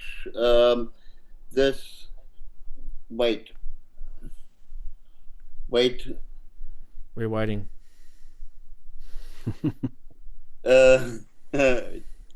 So I did mute now the stream, and I hope it You should will be able to hear us through okay. this. You should be able to hear us through the Zoom call.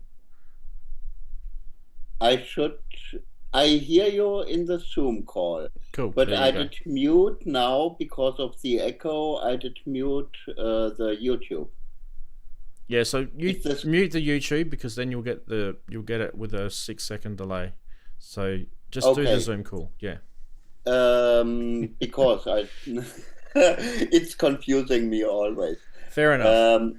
Okay, to the Absynth screen, that's starting page. Mm-hmm. This is a medical tool.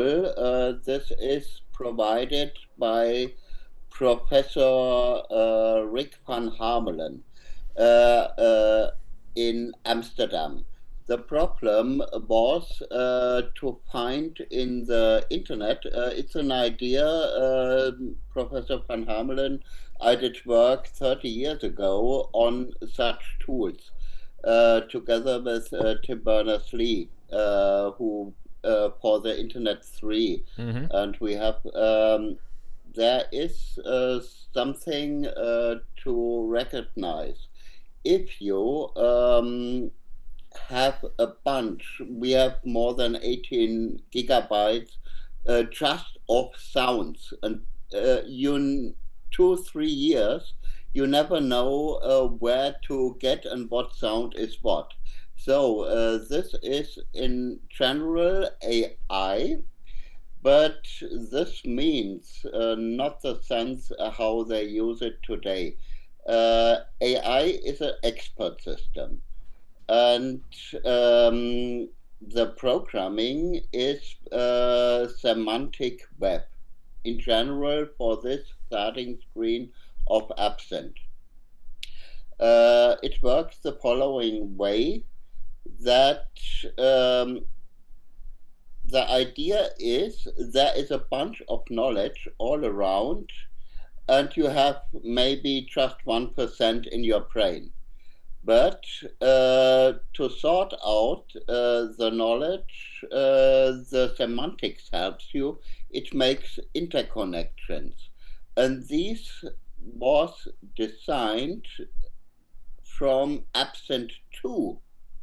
Inside, many, many years ago, the semantics to find a sound is now on the right tool. And you can extract it in that way that it finds any relation sound, but this is written documentation. So it's very easy now to find in millions of sounds you produce the sound you need. And expert, it excludes in general all what you don't need. And then it comes to the relation that you get maybe 5% just. And here, there is the human resource necessary, because the human resource, the expert, decide what is the right one under all these features we don't need. At the moment, Daniela and me, we spoke with Brian. We did help some with synesthesia search. There is an idea to connect plasmonic, Absynth, and synesthesia together at least. But I don't know his real plans. You come too late because maybe we do another time with Brian inside this live chat. It's much better than me, I think. Sure. At the moment, we have just one concern. Daniela is really close to blind. She don't see anything. And this new GUI, she cannot work with. She don't see the differences, and it makes her depressive. And at the moment, we hope to find a solution. Unless you can work still with Absynth 5. It's not any problem. And in our, you see here, we have the old, we have really the old gear with a Fairlight, and the Fairlight is only VST2 able. So we cannot work with the new Absynth 6 when we are in the studio. And the main problem is that at least to find some way how to get the sounds made in a better way. There can be a solution for Absynth. For example, what no one really knows. Do you know about the? Do someone knows about EMT ESP? You can go to the Scala, search Scala micro tuning, and to get with Absynth a tempered sound of natural instruments, you can use this download is free. The 5000 Scala micro tuning files. It's implemented in Absynth Synths version 2, named .gli files. And modern compositions and modern sounds you get with Absynth much better sound, what is more natural and not so synthetic. If you use this ESP files from Scala, you can use them. Never I saw some review about the ESP in some video on YouTube. So take a deep look to this ESP and ask the way via a native instrument. The real power of Absynth is more physical modeling in the beginning. In Plasmonic, he did exclude a lot of things what are in Absynth, because he was aware that there will come Absynth 3, but he did wish with a new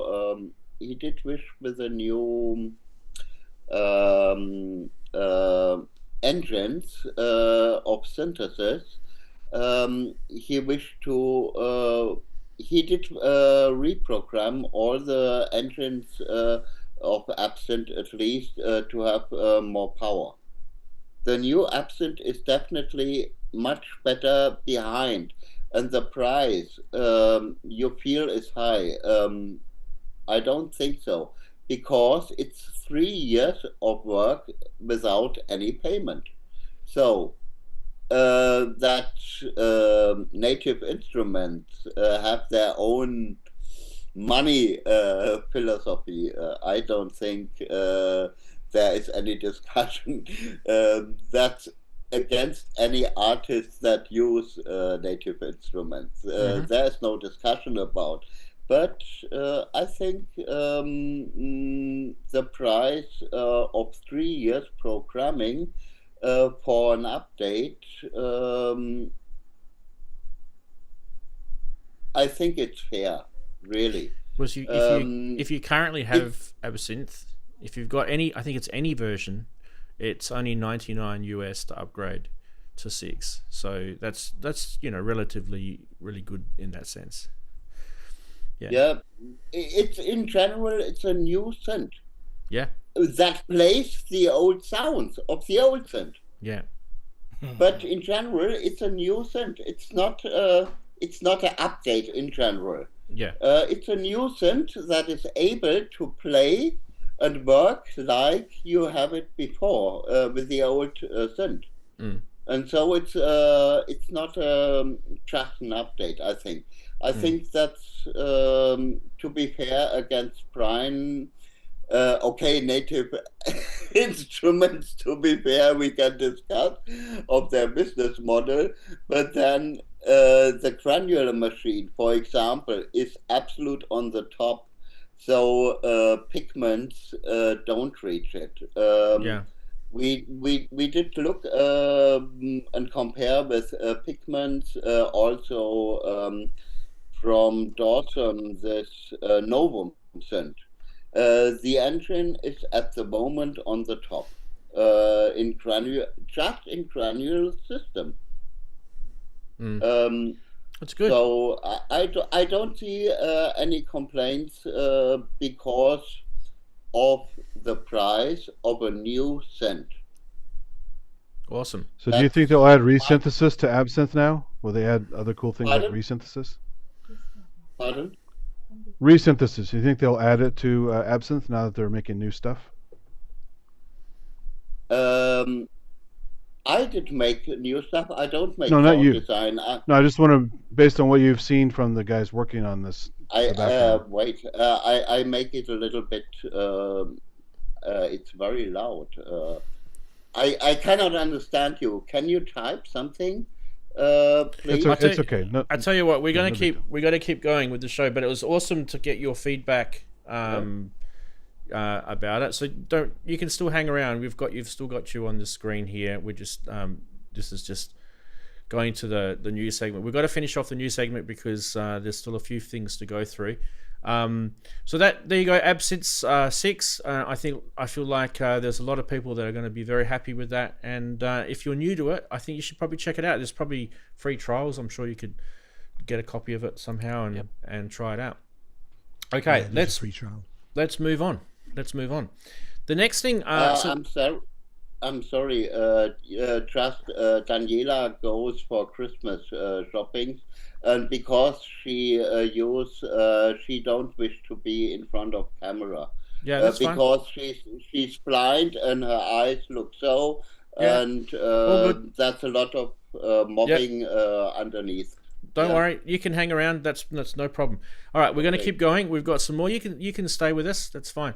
We're going to show this thing now, which is this is by ginTronic. Obviously, these guys are getting stuck into some gin while they're making their products. Good on them for that, though. There's nothing wrong with a bit of gin and tonic. Anyway, this is called the TransparentSea. Now, this is actually kind of interesting. I like this. This is a multi-effects pedal. Oh, cool. If you want to call it that. And it actually has this kind of central routing in it.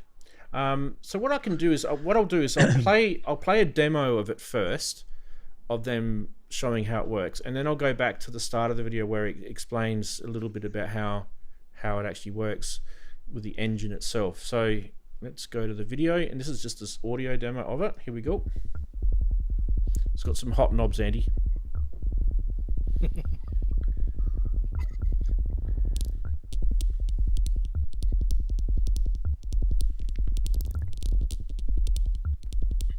Oh, they're extremely hot. Look at that. I love the hot knobs. That was Mr. Wiggly, man. He was always talking about hot knobs, hot faders. Yeah. Oh yeah. Yeah.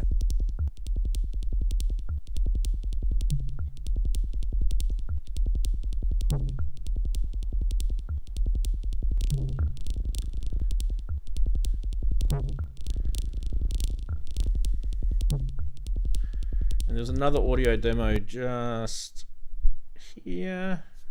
Let's do this one.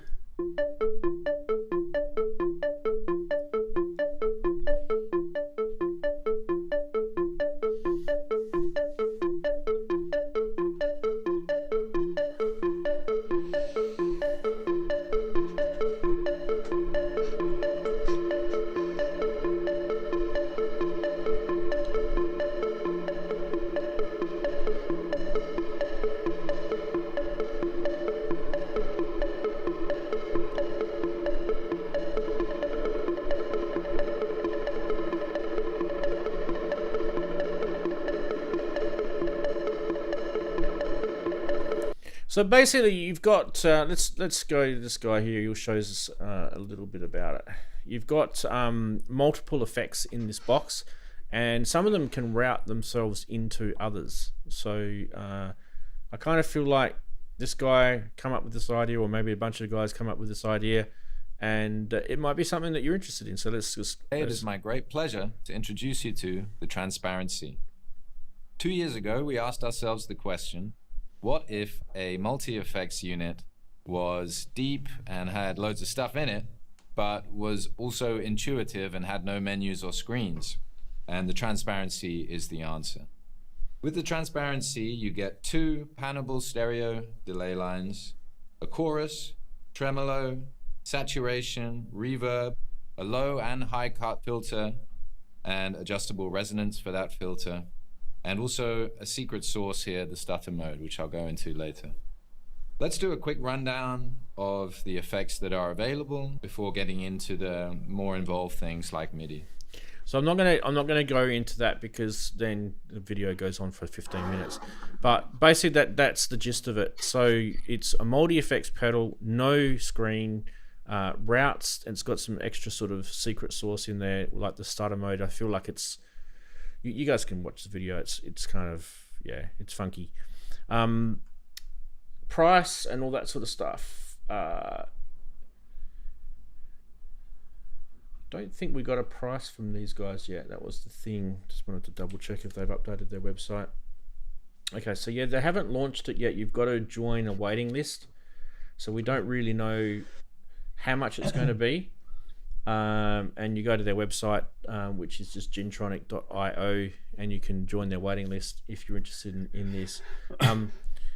One of the things I'll mention though is that it's kind of got a bit of a funky looking interface.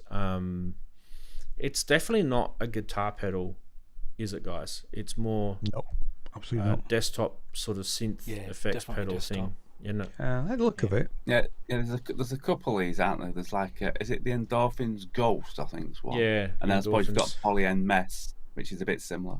Yeah, And there's Soma Warp, which came out not that long ago. Yeah. Yeah. You So see anyway, these desktop effects boxes introducing like multiple effects, but being able to route them and play with them in different orders, and yeah, they're quite cool. I've seen this. Yeah. Yeah, I like it. I think it's good. But like I say, it's not. We don't know how much it is, do we? We don't know how much it is. I don't know. Not that that makes any difference, of course. It'll be, I've got to look at this from a usability point of view, right? It's kind of it's similar to that MIDI controller we showed earlier. Some people are going to look at this and go, "Oh my god, this is exactly what I need. I want a box with all those effects that he just listed that I can route into each other with some secret sauce. Yep, this is exactly what I want." Other people are going to go, "Oh, I've already got all these effects. Most of my synths have got these effects built into them." Do you know what I mean? So you've got to really sort of think about the use case situation of these products. I do wish them though all the very big success with it. I feel like it's got some interesting ideas in there. I'm just not sure personally about the choice of effects that they've chosen for it, because it's kind of very basic. Also, the labels are too small on all the knobs. They should make the labels more obvious. Yeah, I'm trying to look at the website now. Yeah, it's not like not much on the website. There isn't. This is like the effects that you sort of going to have to once you know a bit like learning things, like oh god, my brain's gone. Pad-based things with colours. Once you've learned those knobs and the colours what they do, then it's sort of like second nature type thing. It's not a screen version or a big listed label where you have to check it out. Like the Polyend Mess, you've got your screen. Yep. So you can decide where you want. This is sort of, you're gonna learn to know it, and then that's it. Yeah. Just by looking at the colours what they are. Yeah. So tremolo chorus. Oh, it's good if you have synesthesia also. And two delays. Is that it? Two delays up the top. They're both they're both stereo. They're both panable. Right. So you've got like a shift function, which is the shift on the level knob, and that's how you can change the pan on it. Yeah. Which is kind of I felt that was a bit annoying, because then, whenever you're using a shift and a knob, then it changes the point where the knob is pointing. And then if you go back to the level... because it's not like it snaps back again. Yeah. Which is so, now you've got no idea It'd be better to have them as in parallel or series, basically. Yeah. But the other cool thing about the two delays is that they can route into each other. So that was cool. So you can you can get some sort of cool delay, droney sort of stuff going on. The tremolo, I felt like, obviously that's probably for the guitar people. I'm not really sure why we'd need that. The saturator was pretty cool. There's a saturator on here. I feel like it's all DSP though. That's I didn't really get a feeling that there was any sort of analog circuitry other than the DA on the back, so yeah.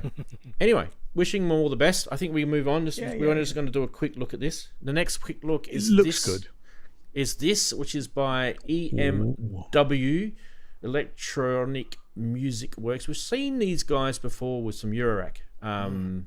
They've got some pretty cool Eurorack stuff. Anyway, look at this little interesting wedge looking box here. A bit of a trapezoid sort of shape, isn't it? You've got a WCS-X, the mini synthesizer. Doesn't that look sexy, hey? It's basically, I've got a feeling it's like a Raspberry Pi or something inside. I really do. There's a little video. We should watch it. The display looks suspiciously familiar. Does look suspiciously familiar. Here we go.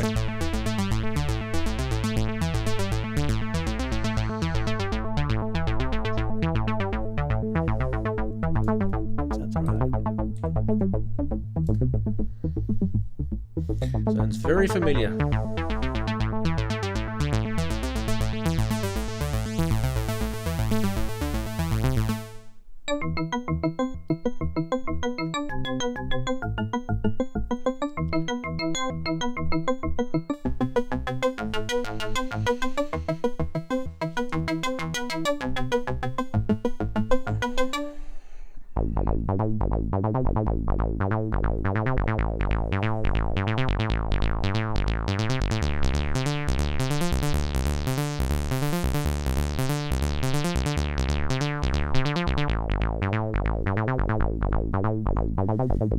Anyway, there you go. That's the... I mean, I just screenshotted their YouTube video to get me that little screen grab. Nice little V-synth in the background there, by the way. They don't actually have anything on their website about this yet. They do have synthesizers and eurorack modules, these guys, on their website. They have got a product called the WCS-X, which was MSRP of $389 US.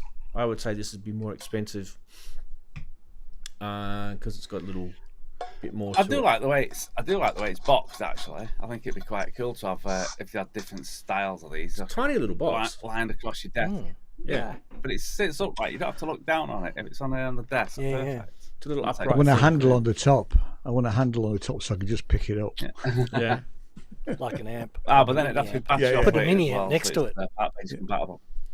Little sneak peek, I feel this is, guys. So we don't really know a lot more about it. It's just a bit of a sneak peek. So we'll probably end up revisiting this, no doubt. So there's that. And there's one other thing I want to show you guys, and that is this, which is called the GLX BALSAM by GLX Audio. God, this looks like Buchla, doesn't it? This really does. But it isn't at all. It isn't at all Buchla at all. So let's... there's probably a little bit more information about this than the others, to be fair. Let's get this up. These are kind of like the sort of shoe-in bits of news that I wanted to get. Okay. About... It is going to be produced in 2026. It's an 8-voice modal synthesizer which allows us to do things like pitch bend and manipulate voices using the array of the sliders down the bottom. I'll show you the video in a sec, you can see what he means. It's kind of reimagining... They're saying in here the classic polysynth. I don't know what they're relating this to. So does BALSAM have any sort of names to... I couldn't pick it. So maybe it's... I can think of BALSAM would. Yeah, SynthAddict said a reimagined modal polysynth. Yeah, no, I don't. I read that as well, and I didn't. It didn't really. It didn't ring any bells with me either. No, me neither. But the whole idea with this is that you're encouraged to try harmonics, and rhythmic expression with those sliders. So the sliders down the bottom, the big sliders, not the little sliders across the middle. The sliders down the bottom are your performance thing. It's going to be $2,249 US. And for customers outside North America, there'll be a different price. You'll be able to get one in late spring 2026. When is spring for the Northern Hemisphere? It's like April, isn't it? Right? Yeah, it's April. Well, to save up that, it'd have to be late spring 2028 for me. Yeah. All right. Let's have a March, April, May. So let's have a listen anyway, guys. It's going to be interesting.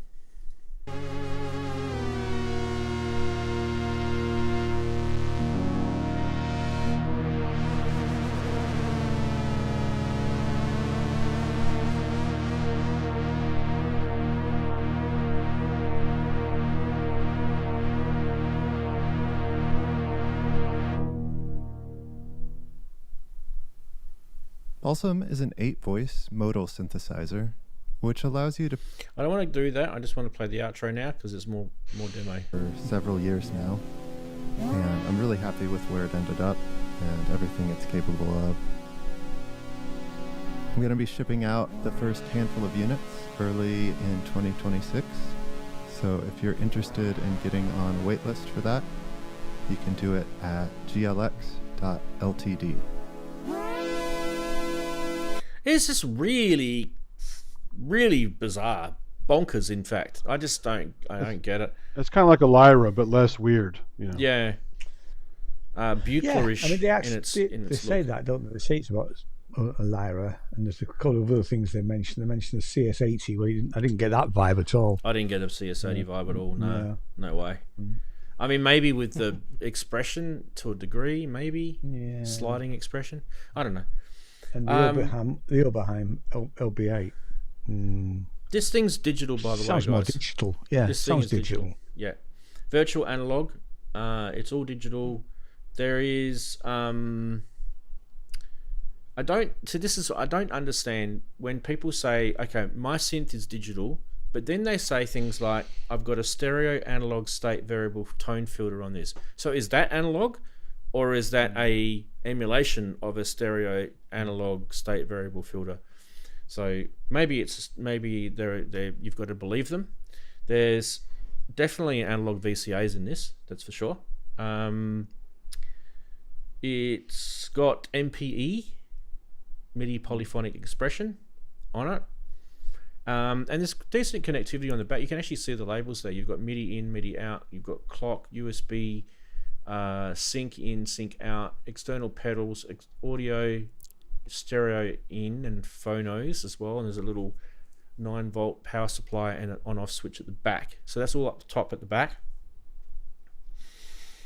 The rest of it is kind of a bit bonkers, isn't it? I need to sort of see more. I mean, watch the video, guys. The video's on that on the link. I'll give it to you now. You guys can watch. It's certainly interesting. Go check the video out. It is interesting, but I don't think it's for me. It's not the sort of thing I play with. I'd have to sell me MPC to consider buying that. That's not going to happen anytime soon. He's already thinking about selling his MPC. Look at that. You're not going to hurt my feelings, Ian. Absolutely not. I am not selling my MPC. Yeah, but I kind of feel like there's people that like this sort of stuff. They like this kind of weird and wacky, expressive. Well, I do, but I am bulking at the price a bit, if I'm honest. But I'm not saying it's not worth it. It's just I couldn't afford to justify it, really. Yeah. You pay. I mean, let's face it. That you're paying for the prototype element of it. The fact that it's brand new, they've taken years to develop it. You know, if it becomes incredibly popular, the price would drop dramatically. But that's probably not going to happen. Yeah. Anyway, they were the 3 extra sort of little things that I wanted to show you guys. They're mainly kind of watch this space products that have just sort of popped out over the last week or so. So definitely watch the space for the ginTronic TransparentSea, which was that little effects pedal, the little wedge-shaped, upright, trapezoid-shaped synth from EMW, and this thing, the BALSAM. Is the BALSAM wholesome? That's the question. Or is it balsam? I guess. Or does it have a lot of balls? Yeah. Nice bit of wood round the outside. I mean, it's got wood, hasn't it? It's got wood. Yeah. It's definitely got wood. Yeah, but that might be balsam wood. Oh, yeah. Well, it'd make it nice and light, wouldn't it?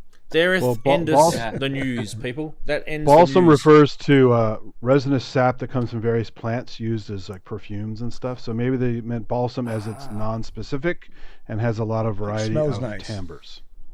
A lot of timbre options because all the different kind of spices and different kind of stuff. Yeah. So they're being artistic. Are you guys liking the show? Give us a like. Don't forget. Yay! Oh, Yay. I need to press Let's do like that now. Let's do that. Do it now. We'll do that now. According to me, news. it says 3, but I'm sure there's more than that. Well, you know why you need to hit like, Damn, because we're gonna. Ian's warming his hands up right now because we're about to go into this segment. Yep. Soundtrack. Yay. Just lost my bit of paper now. There we go. There you go. I lost my notes, so slightly rushed. I started preparing this last night when I was on the bus back from London, and finished it off about 10 minutes ago. We start in 1759. Okay, so it's the first music store in America opened in Philadelphia by future Treasurer of the United States, Michael Hilgers. Okay, so that's where we're starting from, really.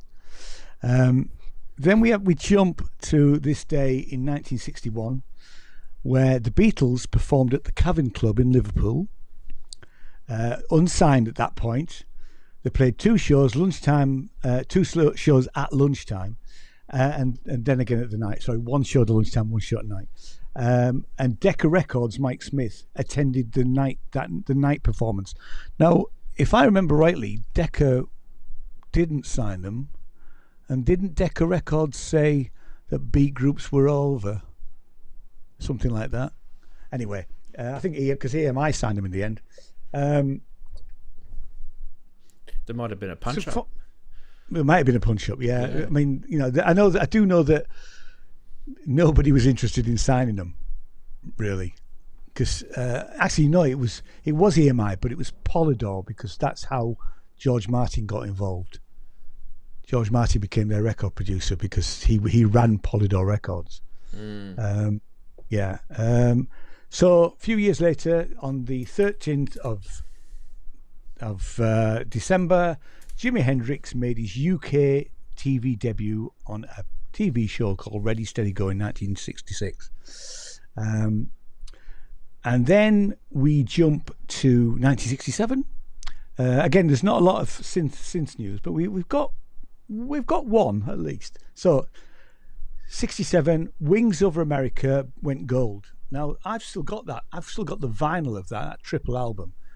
I wasn't a massive Wings fan, but it's almost like a greatest hits live. It's really good if you've never heard it. Couple of people born on this day. We had Amy Lee from Evanescence, if I can even pronounce it, and my good pal Taylor Swift, born in 1989. Okay, yeah. But jumping back slightly, 1981, the Human League, here we go, had their only UK number 1 with, guess what? Don't you want me? And it was the Christmas number 1 of 1981, and the biggest seller of that year. And they hated that song too. They did hate that song. They hated their own song. Yeah. Yeah, I actually loved it. I do think that here we are, controversial. Human League, that first Dare as an album, doesn't. Oh yeah. It hasn't travelled very well. No, I don't think. Oh. Yeah. I still own it.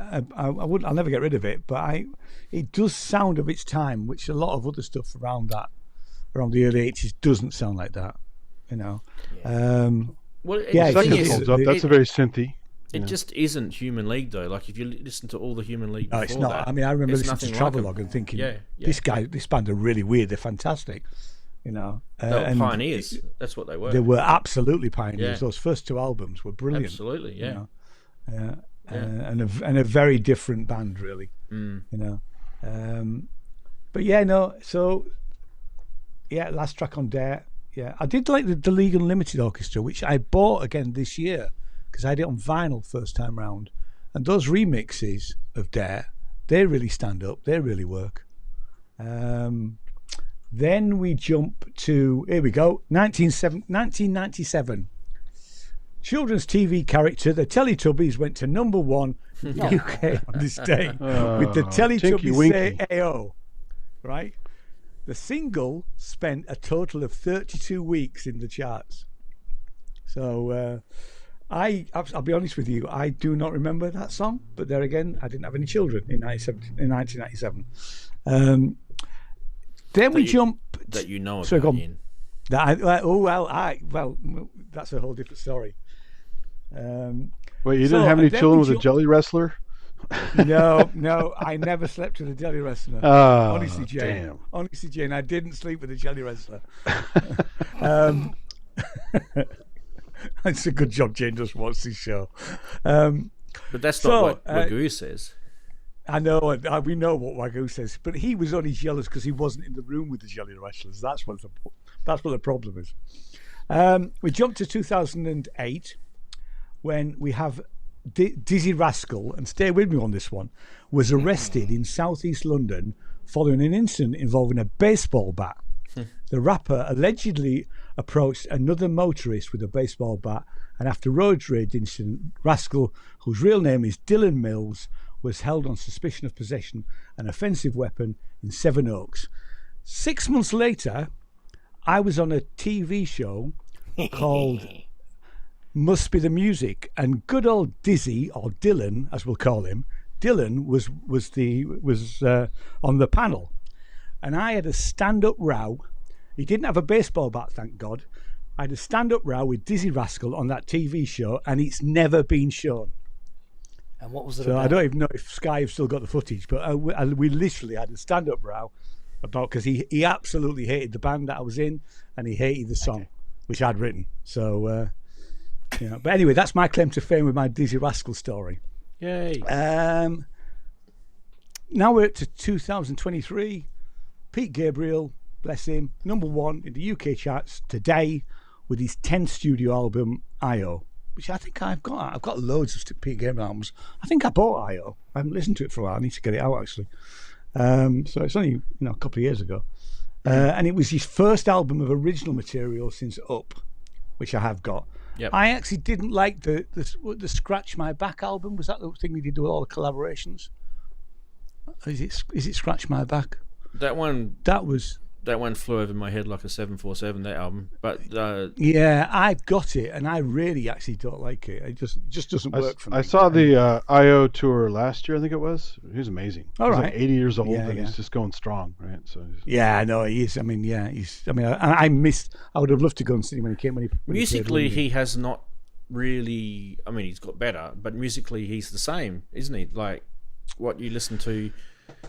Yeah, in terms you're of right, actually. Yeah, his age, kind of where I'm getting at here is his age hasn't changed him in that sense. He's still just as good as what he was when he was younger. He's still able to and he's always doing the world fusion stuff, which is great. Yeah, so, I mean, he's changed his style of music, but his performing abilities hasn't changed. He's and brilliant. his voice is still there. His voice still sounds it's good. I really like his soundtrack albums. I've got 2 or 3 of his soundtrack albums.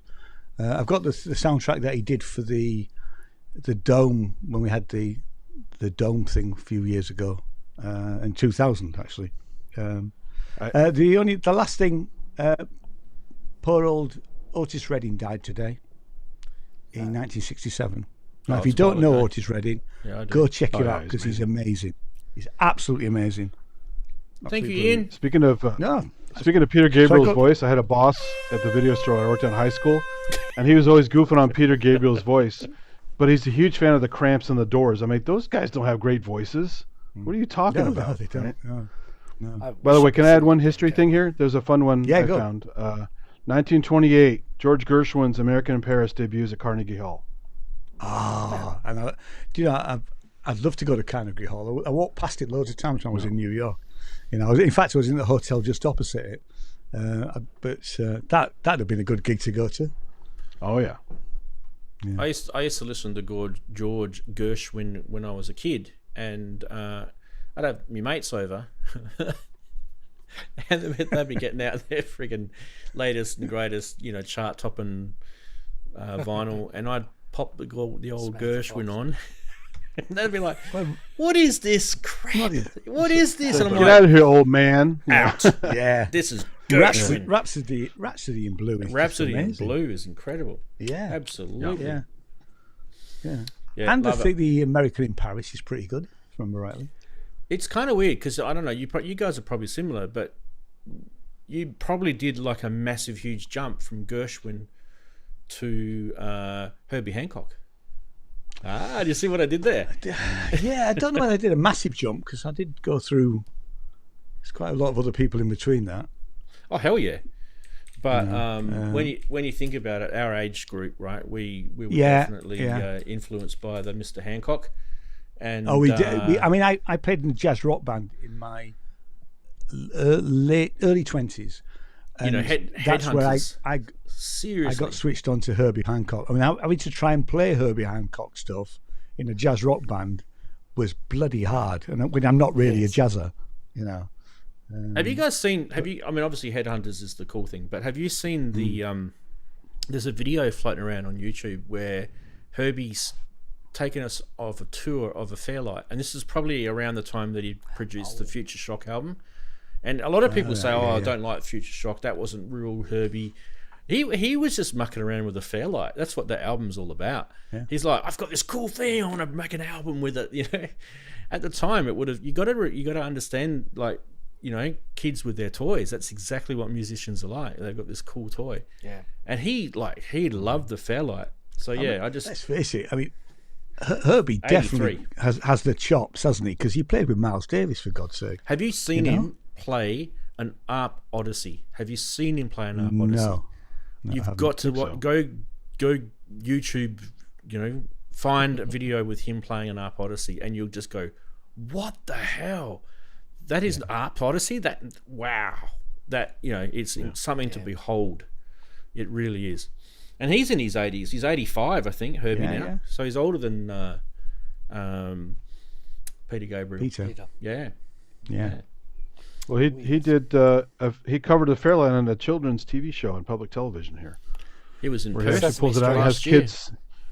He sampled some kids, and it was fun. He was in my city last year, and I saw him.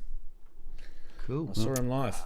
I mean, it was a bit. It was a bit unexpected. What I don't know what I was expecting, but it was interesting. He had a little chat to us as well. That was kind of nice. But yeah. I mean, he's in his 80s. You don't expect him to be jumping around on stage like he used to. You know. Anyway, enough about Herbie. Let's do the second question. Clue question for the Synth Quiz. Are you ready? Yeah, go for it. Oh, bloody hell. On a synth panel, oh God, this is dead easy, guys. Come on. What has that got? What synth has that got that? Basically, yeah. What synth is that on a synth panel? Ooh. Right. Do I need to hold it up longer? No, it's okay. A bit longer. No. All right, so there's your second clue question, whatever you want to call it. Right. Why don't we do this? Everybody wonders what is Rand's going to be showing us this week on Price Watch. Well, if you like stickers, you may want to buy this. Oh no. Kent, please, Kent, can you fix this? No, it's a 60. Oh, you've got to see this live. I'm gonna. Oh dear God! I'm gonna show you guys this live. Here we go. Wow. Here we go. Look at this live. And turn your bloody pictures around, pal. Look at the stickers. Dear me. Oh my God! Imagine what that's done to the paint. It's everywhere. Adhesive. Mate, you've got stickers on your power supply. You've got stickers. I mean, how are you supposed to use the sliders? On the wood? Yeah. There's stickers there. On the sliders. Pretty awful. Yeah. Oh, look at the stickers on the buttons. Bloody hell. Oh, no. And there's photos after photos after photos of stickers and more stickers and stickers, and there's a spot for your stickers. You've left that off. Yeah. Oh no, you've got some on the back there. Betty Davis. Oh my God, look at that. That is shocking. Anyway, there you go. It's a massive collection of stickers. $3,500 worth of stickers, guys. Surely it's not going to happen, is it? He's not going to sell it for that. It's a lot of stickers. It is a Juno 60, isn't it, Daren? Yes, At the end of the day, I'm does muted. the stickers make it sound better, Daren? Makes it heavier. I don't know what to say. Yeah, it might be a way of. They're not- I don't know. You can't. Purple, they You might have them positioned so you can only put the sliders at to a certain point. Yeah. Doesn't ever hit the bad spots. Yeah, Spots where it's it just got doesn't one sound patch any that good. it likes. Yeah. I don't know. That's All right. Keeps everything in the sweet if you spot. can get them off, but I mean, you wouldn't pay that. Andy, you definitely were thought of with this next one. You ready? Okay. The space bass. Oh, yeah. Yeah. I like that. Guitar-shaped synthesizer. The polyphonic guitar-shaped synthesizer. 350 US. This one is actually in Leyland, in North Carolina, for all those ginseng people. Never seen one. No. Yeah. Go up in the mountains and get some ginseng, and you can play your space bass when you get home after you've consumed some. Yeah. Get some. Let's have a look at the live eBay listing. You can never go wrong with eBay, can you? Hey, it always delivers. Look at the background. You could have chosen a Yeah, different it's colour a background. amazing background. Yeah. That's a nice touch. Yeah. What the hell? Boost. I think that display, Power. I think Power. the display might be a bit rooted, guys. Yeah. Oh dear. Seen better days. How's Yeah, that? she's a bit It's stuffed. still got its plastic film on it. I like the way it looks like it's in stone. Fake stone, yeah. What are those Fixed, that's two good. electronic circuits there? Are they like two Raspberry gonna Pis say or something? something is- What are they? I mean, yes, I'm now a bit more intrigued. They You look at it, it looks old. Oh. It's not. What are you supposed to lick them or something? that's surface mount technology stuff, so It's not that old. Yeah. can't be. Oh, that tiny stuff. Yeah, okay, I see that 30 now. years, yeah. Anyway, that's yours They if you look want like to spend oscillators to me. $350 on it. Oscillator boards. Wow. What about this? Oh, EML 101 from Electronic Wow. Music Electrocomp. Labs. Yeah, nice. The price. Yeah. I mean, this is one of their flagship-y type products, right? But $12,300 US and $2,500 US shipping if you want to ship this thing. It's already in the case. Oh my god! What is the guy going to safe hand it to your country? This one is Rides on in pillows. New York. Takes up an entire Andy, 747. Tone Tweakers are a reputable brand, by the way. Reputable place to get synths. The company was from the East Coast, I believe. So Yeah. I mean, as you guys want to look at photos of this, it's pretty sexy looking thing, to be honest. You know, it's on eBay. Close up on I've never heard one in at person, but least people back. swear by it. Yeah. I knew a guy at Apple that Got a had bit one, of but I never got a chance to semi-vibe. check it out. Well, it's semi-modular, right? So, yeah. I mean, at the end of the day, it's kind of mini Moog vibes, right? Nice case. Looks great. It's in It's good nice, condition. very nice case, actually. It's really Yeah. nice. Nice little leather strap there. Strapping. Nice strapping. It wouldn't look out of place in an Undertaker's. That's the weird thing. Now, It's very This is the lab big tech slack looking coffin. stuff. It's like, everybody loves synthesizers go to die. everybody loves the Oberheim DMX because of Blue Monday and all that sort of stuff, right? But Yeah. does the DSX get as much love? Is this Because- the really, really rare one? This is the 16 voice vintage digital polyphonic sequencer. That was part of their system: the DMX, the Yes, DSX, and that- the OBX. Yeah. It was, Yeah. yes, that's You the had to one have that's all the supposed to- boxes. Yeah, but only some of them have the connector. Like there's this multi-pin connector on the back of those. You had to have all the boxes. Yeah. They stopped putting them on. $400 though. That's a bit Maybe. of history. Probably worth Maybe. it. Yeah. How far away is Murphy's from you, Andy? Murphy's is, I think that's Northern California. Yeah, I thought it was north, wasn't it? I think, yeah, somewhere near Sacramento, I think. Sacra? Okay, cool. Yeah. Rightio. And the last but not least, definitely not least, and I thought of everybody actually. I thought of the whole entire show when I thought of this. The Roland V-Synth. There's actually quite a few of these on eBay at the moment. There's actually probably about 3 or 4 of these on eBay. And most of them are in Japan. This one is in Sapporo in Japan. You do find a lot of this sort of stuff over there. So you'll probably have to check the voltages and things like that if you do buy them. You know how much I like this because it's my avatar on YouTube. So I know, yeah. But this is controversial, this synth, isn't it? Really, when you think about it. Oh, by the way, that's Australian dollars kinda, too. sorta. Yeah. Kind of, sort of, right? Well, this was Roland Abandonware synth. That's what this was. Yeah. Actually, one before it was the one that only worked in Windows 98. The red The rack. Integra. The Integra. No, the previous one to this, it had similar tech in it. I forgot the name of it. The red rack unit. Wagyu would know which one it is, but it had similar emulation technology on board. Right. So it had like a Jupiter in it, and it had some other stuff in it. But it didn't last. Varios. Oh, Varios. The red.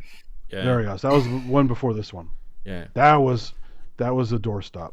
Yeah. After a while. Yeah. So. Well, anyway, you've got this. I mean, they're still relatively sought after to a degree.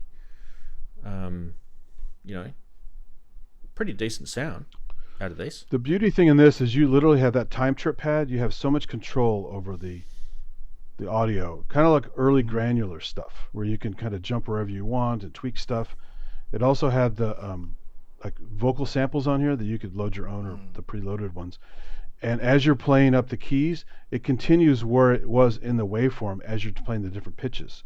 So you can create from a single sample of somebody singing, you can go up and down the keys and have an actual singing phrase with different pitches. It's really amazing tech. The elastic audio is great.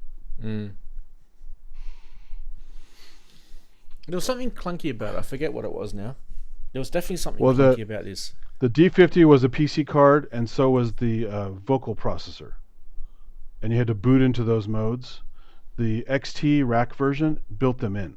So that's actually the better bang for the buck. That might have been what it was, yeah. But the time trip pad is the damn screen. The time trip pad here is much better as a little separate area from the screen. So it's a trade-off. Yeah. Be nice if the time trip pad was like MIDI controlled or something. It probably is. I haven't used mine for a while, but they're amazing. They have some really incredible patches on it. Even like virtual guitar stuff that sounds legit. Ethnic instruments and stuff. It's really clever. Yeah. Well, there we go, everybody. That's your price watch. It's price watch done.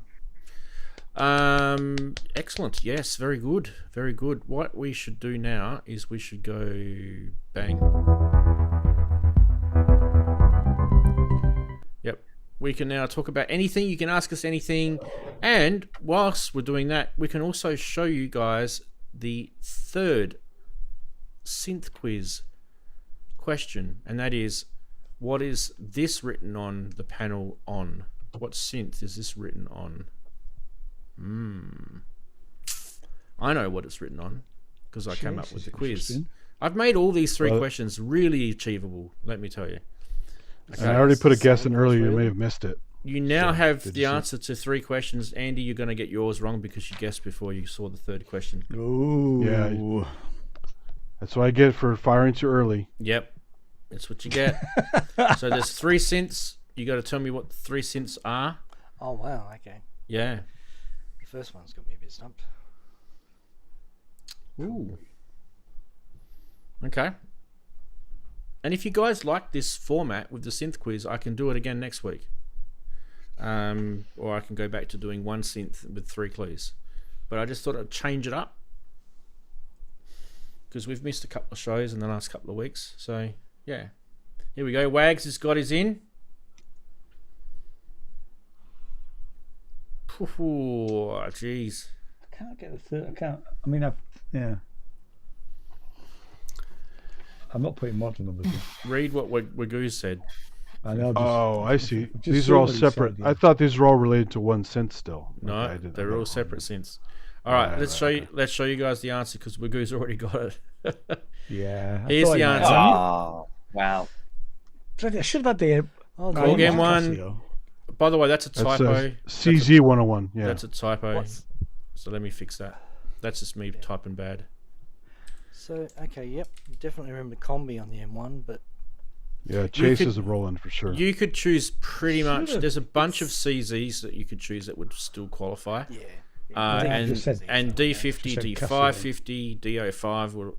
maybe not D05. Anyway, D50 and D5... D05 maybe not, but D50 and D550 would qualify. Only Korg M1 qualifies for the first one, though. Yeah. Okay. I knew it was a Korg. Yeah, Combi was a Korg terminology. I should have got for sure. I should have guessed it was Combi. M1. That's Korg terminology. Yeah, Combi is on a lot of Yeah. I knew the second one was Casio. stuff.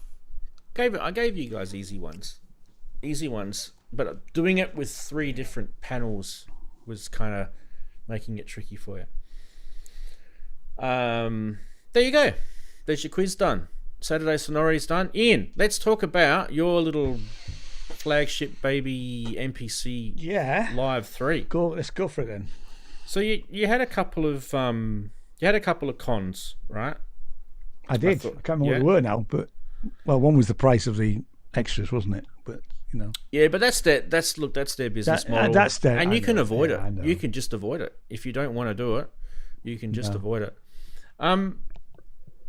I'm probably in agreement with you with one of their cons, and that is like even after 2017 is when I bought my first MPC Live, I still have to sometimes refer to the user manual to find where something is, not because I haven't used it enough, but because there's been so many firmware updates on this thing, they keep changing where shit is found, and like it's doing my head in. So the other day I was in there, I've got the latest 3 on mine version. On the older hardware though, and I don't know where they moved the all the the pad, what they call a performance pad mode, and it's a tiny. There should be an icon on the main menu for it, but they've moved it from there. There's not anymore. It's a little tiny icon in the main screen because they kind of they tried to make the main screen now with a whole bunch of accessible stuff that you can drill through. But one of the bad parts of that is that you can get lost with having too much on the screen. There's just too many things to click on. There is. I agree with that. There is too much. Yeah. I mean, it's not a massive criticism, but it took me a while to find it. And in fact, what I ended up doing is going into I've got an MPC Bible manual, and I found it through that. If you don't have an MPC Bible, I do recommend you spend the dollars and go and pay for that. Is that the one that I saw? One that was is it just called the MPC Bible?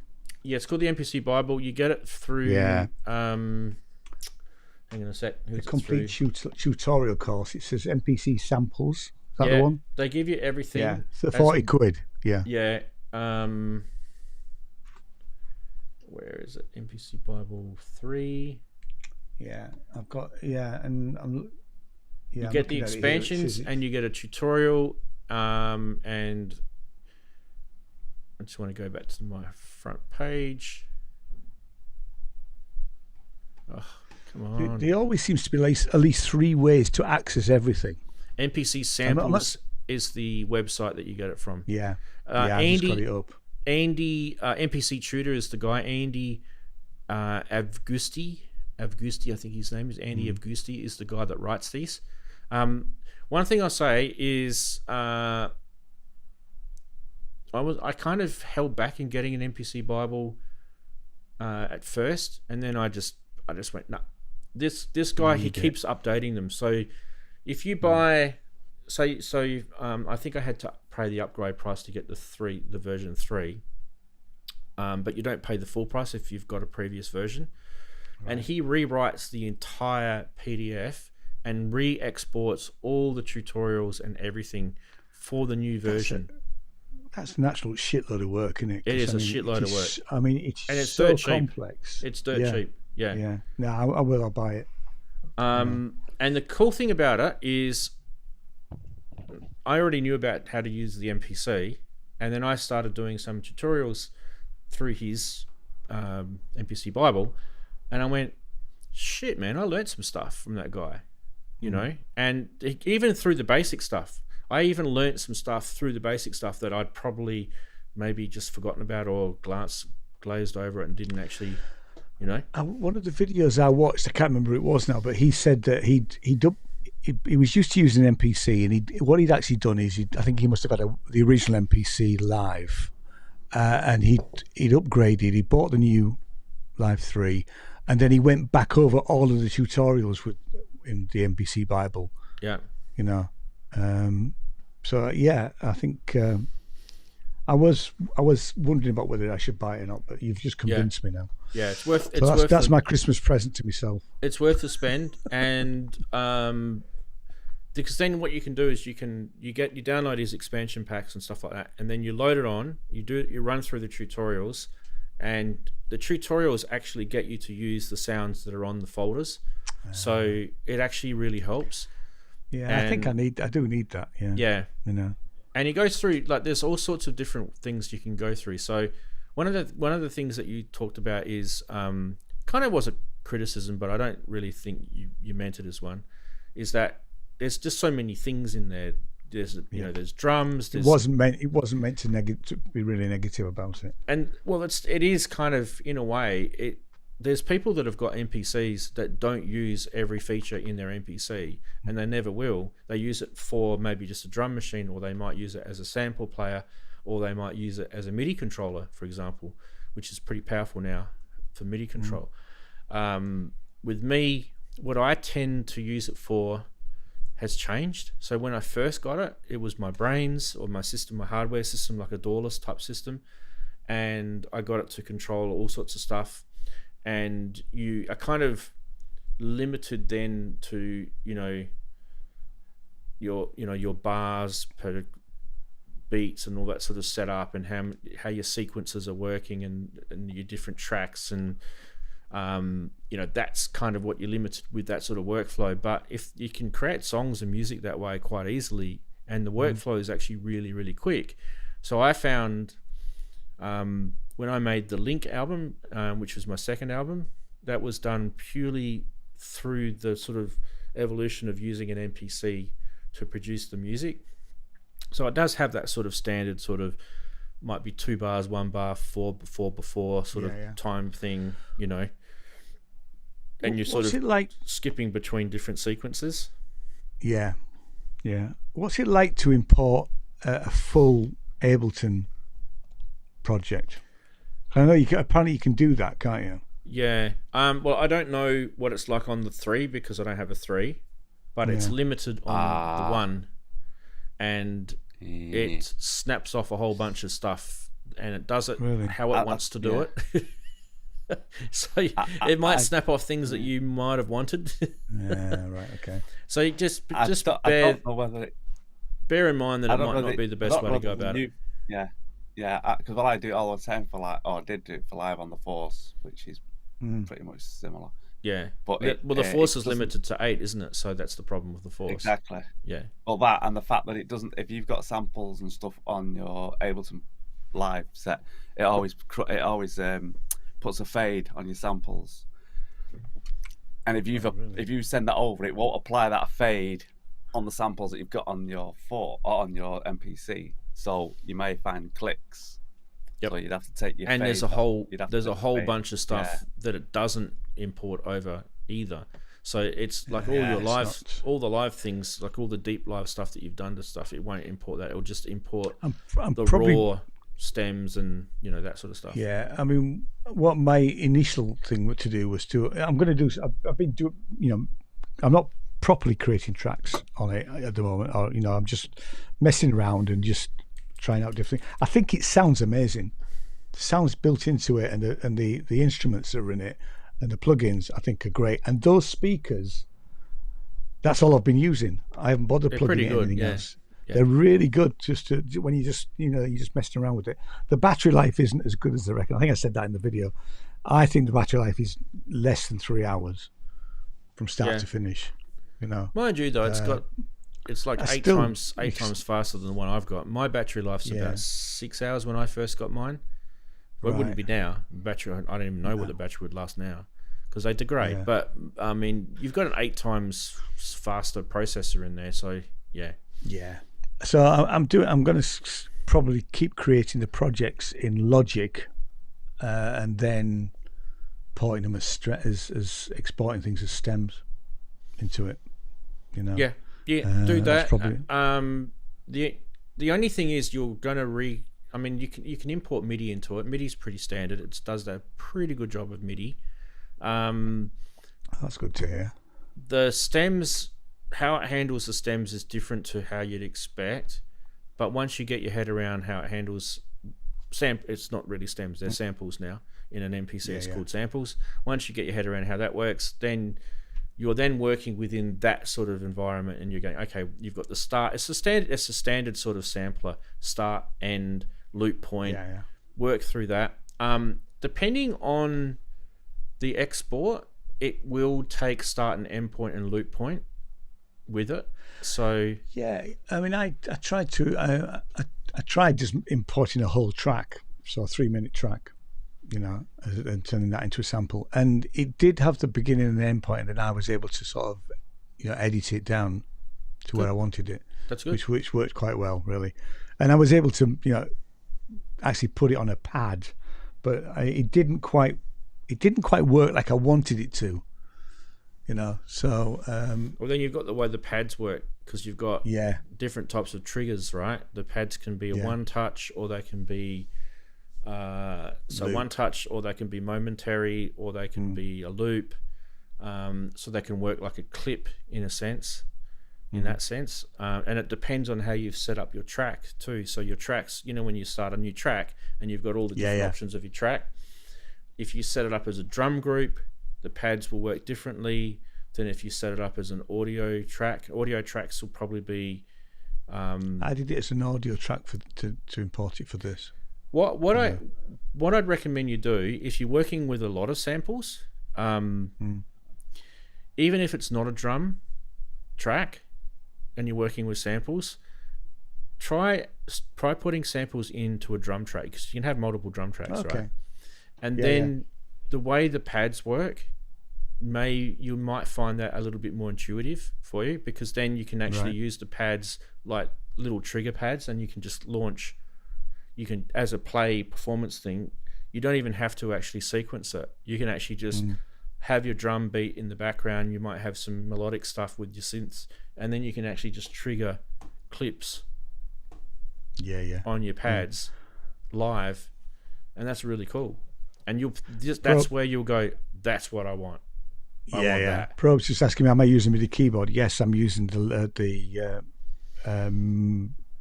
Mini Live, the Innovation Live Mini, Launch Mini. Launch Mini 3 Launch Key Mini. Launch Key Mini, One thing I was doing on and that works. That's just plug and play. That just worked great. Yeah. Sorry, go. One thing I was doing on mine the other day, and I reckon you'll love this, is go to the pad perform section, and you've got all the different types of pad performs. You've got chromatic, you've got chords, you've got progressive chords. You can then set your root note. You can turn aftertouch on and off and all that sort of stuff, right? So then, because you plug this in via USB into your DAW, then you can actually set up another hardware synth. Like I had the Microkorg 2 set up on Arpeggiator, right? And I'm launching progressive chords from my MPC pressing a pad. So I'm going across a row, right? Yeah. And I'm doing like a D minor progression, chord progression, and it's launching the arpeggiator, and it's changing the root note every single time. So it's going from a D minor to a B to a F to a C, you know, like bang, and you just keep doing that. And then because you're playing chords on the pad, you can then map that to a string synth or something like that, and you can have that as an undertone. So the arpeggiator is playing, looping through the notes of the chord. You've got the string playing the chord, and your MPC's actually driving the whole thing. That sounds cool. That sounds really good. Yeah. So the MIDI side of it is huge. It's massive. So like embrace that like as much as you can, because you'll just go, because you've got plenty of hardware gear there. Just get it connected into all your gear, and then go, wow, okay, I'm going to sequence this track. This is going to be my it's going to be my I don't know, Hydra synth or my Korg or whatever, right? And then bang, and you just label it Hydra synth. Bang, and then you've got a track that's sequenced via MIDI on your MPC. You're actually launching it from your MPC, and then work from there. Because like I said, I do want to use it live, so I'll use it with a keyboard live as well. And I might use it with the original. I've got the original microKOG, and I was going to plug that into it because I also want to use some of the sounds that's already on there live, you know. So, but it's experimental time, big time, which is great fun. In fact, I'm going away for Christmas, and it's going with me. I'm not. I would have actually, if it wasn't so big, I would have taken it on the bus to London and back, and messed around with it in London. But because I'm going in the car. I did 2 trips with mine early days. One, I went to Brisbane, which is right on the opposite side of Australia to where we live. Like it's like going from New York to Los Angeles, a similar sort of trip, right? And I was doing a course which was unrelated to music or related to my job. And at night I was staying in a hotel on my own. I didn't have any of the family with me, and I wrote on my Link album, I wrote the retro track in a hotel room in Brisbane. In Brisbane, and I actually filmed. There's a video on my YouTube channel where I actually filmed me playing it and actually launching pads and things like that. Actually, instead of sequencing and just pressing play and letting it play, I actually played the MPC to launch certain things, and then changing, through the tracks, that sort of stuff. The other time I did it, I was down south. Chris sort of knows this area, down a place called Ferguson Valley, and I stayed in this farm, and it was on the side of this hill with beautiful big rolling green hills and Frisian cows everywhere. It was a dairy farm, right? And I'm sitting there with my MPC on my lap, and in the background you can see these cows wandering around on the hills. Brilliant. And I don't know, it had nothing to do with it, but I wrote the track circuitry there. So it's weird how things come to you when you take it with you. And they were early days too, so I knew not a lot about it in those days. So I reckon Rolling Green Hills, that's very Teletubbies, right? Very Teletubbies, yeah. Hey-oh, hey-oh. Yeah, absolutely. Yeah, it is a bit of a fingerprint magnet on that screen, though. But just buy a microphone. I bought some stuff actually. I bought some lens cleaner and a cloth. Get one of these glass microfiber over this stuff, right? Get one of them. Or something. Right. Not the flinty ones. Get the one that says glass. No, that's the one I have for cleaning glasses. So the same sort of stuff. Yeah, but I bought some lens cleaner as well. I've just wiped my screen just then. Yeah. And you can just. I mean, we're all wearing glasses, right? When you go to the optometrist, they give you a little bottle of glass cleaner. Yeah. And you spray it on your screen. Yeah. And get your little microfiber, and then. Hey, you should sell a Synth Geekery branded microfiber cloth. Absolutely. There you go. Yeah. Should if they had them. Oh. Yeah. Yes, indeed. It's fab. So in fact, I missed it because we'd only getting back last night. I missed playing it because I've been playing it every day, at least for half an hour. just messing around with it and trying different things and watching a few videos. And... It is really deep, but don't let that scare you. I mean, I think there's a lot of synths I've got in here that I wouldn't even know how to use half of it, and that doesn't really matter, does it? Because no, absolutely not. No. Well, Machina Plus is deep. I just graze the surface and I'm happy. So you can go crazy with that thing. Yeah.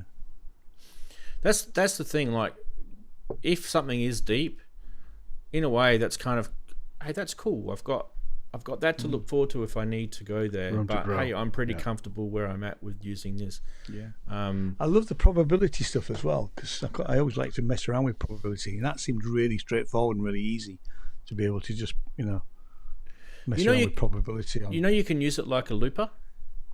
Now I know. Yeah. Okay, so don't get this confused. There is a looper in there. I'm not talking about the looper as in the sample looper. You can use it like a Roland RC505 looper pedal. So if you actually look at your MPC, so you can record over. There's the overdubs, and there's also track creation buttons that you literally just hit while it's in record mode. So it creates a new track. You can then lay down that track. You can then overdub, or you can create a new track. There's ways to copy tracks to a new track as well on the fly. Is that in the sample mode? Well, but we're not talking about that specifically. There's a video of Roger Lynn doing it on his channel. So he actually uses an MPC as a looper, like a live looper. Oh, I need to, because I've it's not a few of Roger's not the calls. looper. I need to go and look at that. Yeah, so it's not the looper sample thing that's built into the MPC. It's a different thing again. This is using it like, like you're layering. So you've got I'm going to start off with my drum. I've seen guys do it on the Force too, but I haven't tried it. So yeah, and it's actually really cool because once you work out how to do that, then actually that becomes then your creative process if you want to go that way. Because I don't know about you, but I hate doing things like step sequencing because that's kind of like programming in a way, and sometimes you don't feel like doing that. I don't mind it on the TI-HS, and you can do it like that on it, because I have messed around with that with the step sequencer. For drums, it's perfect. For drums, it's good. Yeah. Right, but for other stuff, I mean, that's why I did it with. I did it with drums. I didn't do it with anything else. It's yeah, exactly. Nice, really. And then while you're in there, you've got the new feature is the submixers. So the submixers I haven't really got my head around yet. But no, I've just looked at the demo. There's a demo program that's got some submixers in. I had a look at that, but I've not done anything with it, and I used it.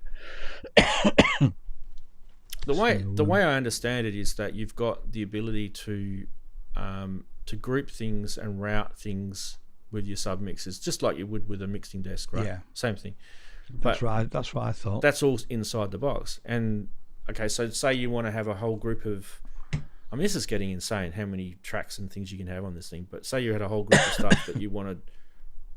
That's to have the delay effect, and I want another thing that has like a distortion effect. I want another thing that has like a retro MPC 1000 vibe to it. So you can use submixers to do that sort of stuff, and then you can turn them on and off, which is kind of cool. And that's what I was getting excited about. So being able to play in a performance mode and then go, I'm going to turn that submix off. In a way, it groups things together. That's pretty cool. How many individual tracks can you have per track? Heaps. Four, but in four there's four. Four, but I don't know. You can have it more in and so you've got sends and inserts, and then you've got master effects, and then inside each there's 4 layers. Yeah. So you can do the math. It's insane amount. You could probably get the thing to crash if you wanted to. Yeah, it gets too busy. But, I mean, I've not had any crashes, but I was watching one guy's video and he'd had it crashed 3 or 4 times, and other people have said that that it has. Can you see a CPU graph? Can you see where you are as you're using it? Yes. Yeah, you can. They've added that now. You can. Yeah. Okay. Only on certain. I mean, screens. I've not got anywhere with that. It's not got more than 16%. I think was highest it's got to so far.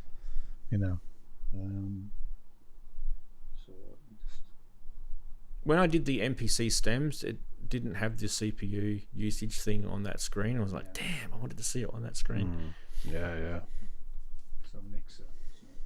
On the Machine Plus, I live by that CPU thing. I got to know where I am because I've done a few jams where it was pegging the entire time. I want to get an MPC3 Live 3 days because I feel like this thing.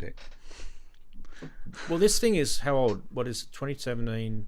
It's 8 years old, right? It sits here every day. I use it every day. It's 8 years old. If you had a PC that was 8 years old, in fact, I probably do. You'd probably replace it by now. But having said that, the only thing that's gone wrong with it is that rubberized paint has right. It looks a bit shocking. Sticky. No, I've rubbed it all off. You've done it. Yeah, I rubbed it all off. It looks shocking. That's the only thing wrong with it. The pads are fantastic. Pads still work really well.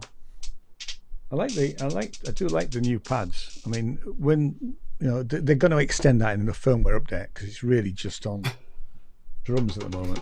But they definitely need to add it to MIDI and things like that. Yeah. So that I think that's going to come. But, it'd be a shame if they never do, though. That would really annoy me. But you should never ever buy something if something's not there in a hope that it will be. Yeah, no, I wouldn't. Unless it's software. If it's a software feature, that's different. We've all learnt that, haven't we, Roland?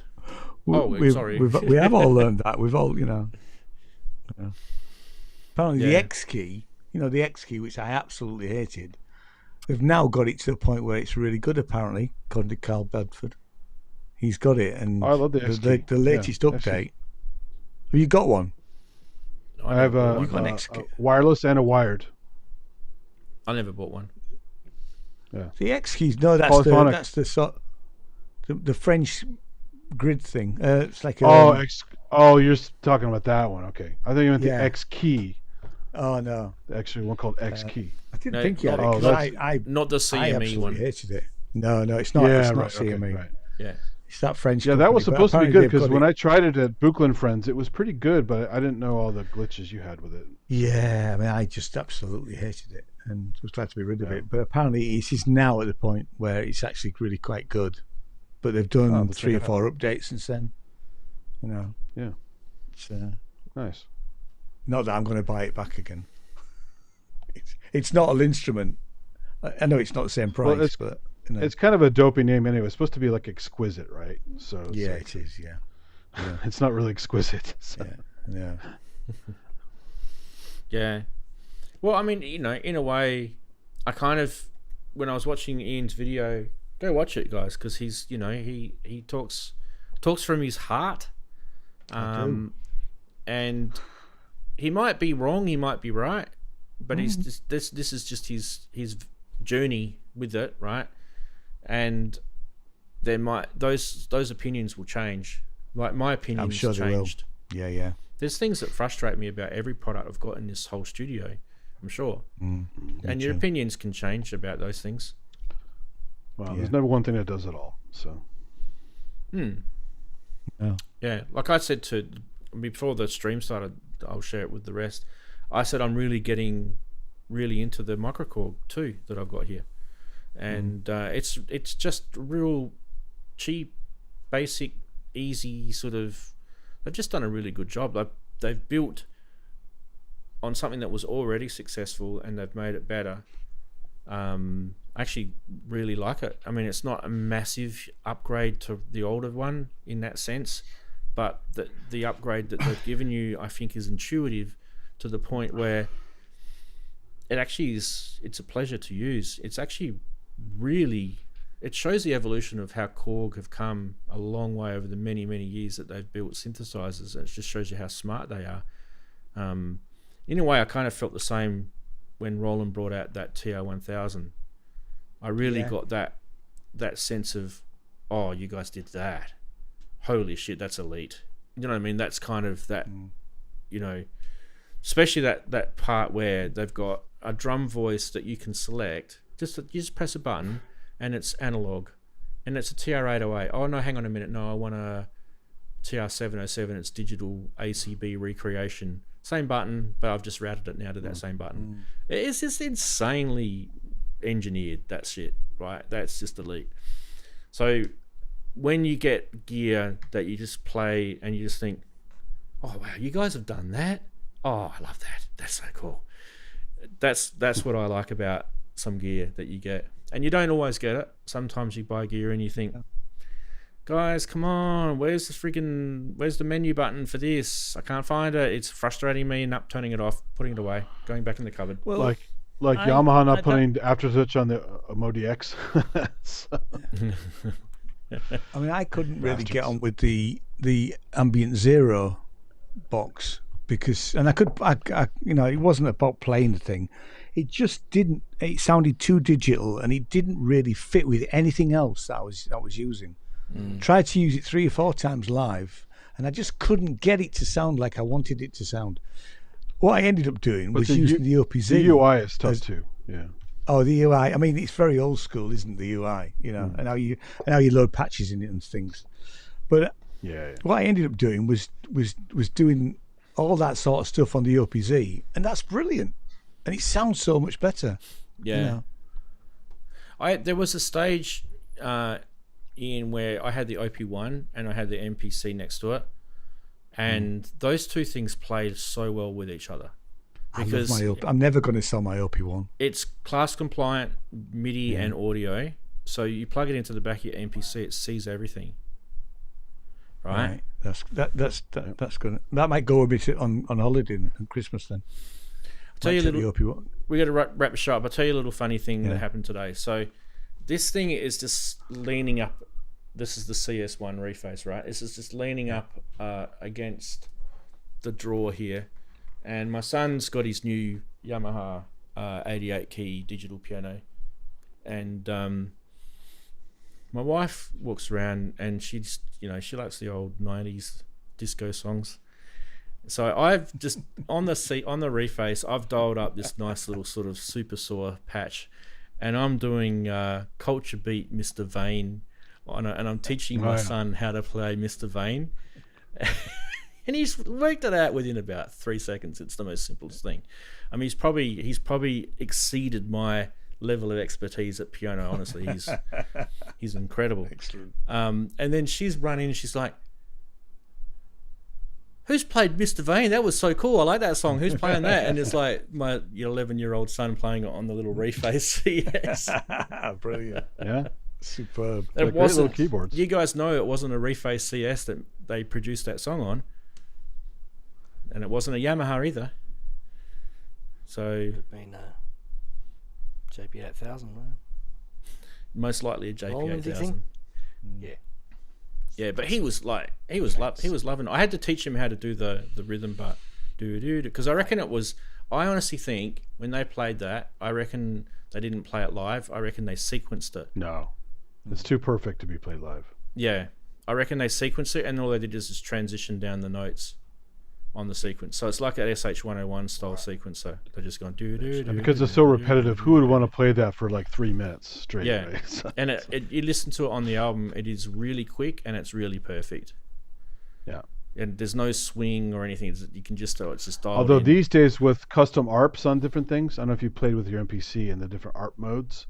There's some really clever ARP modes on the Machina Plus. You can dial in some ARP patterns. Yeah.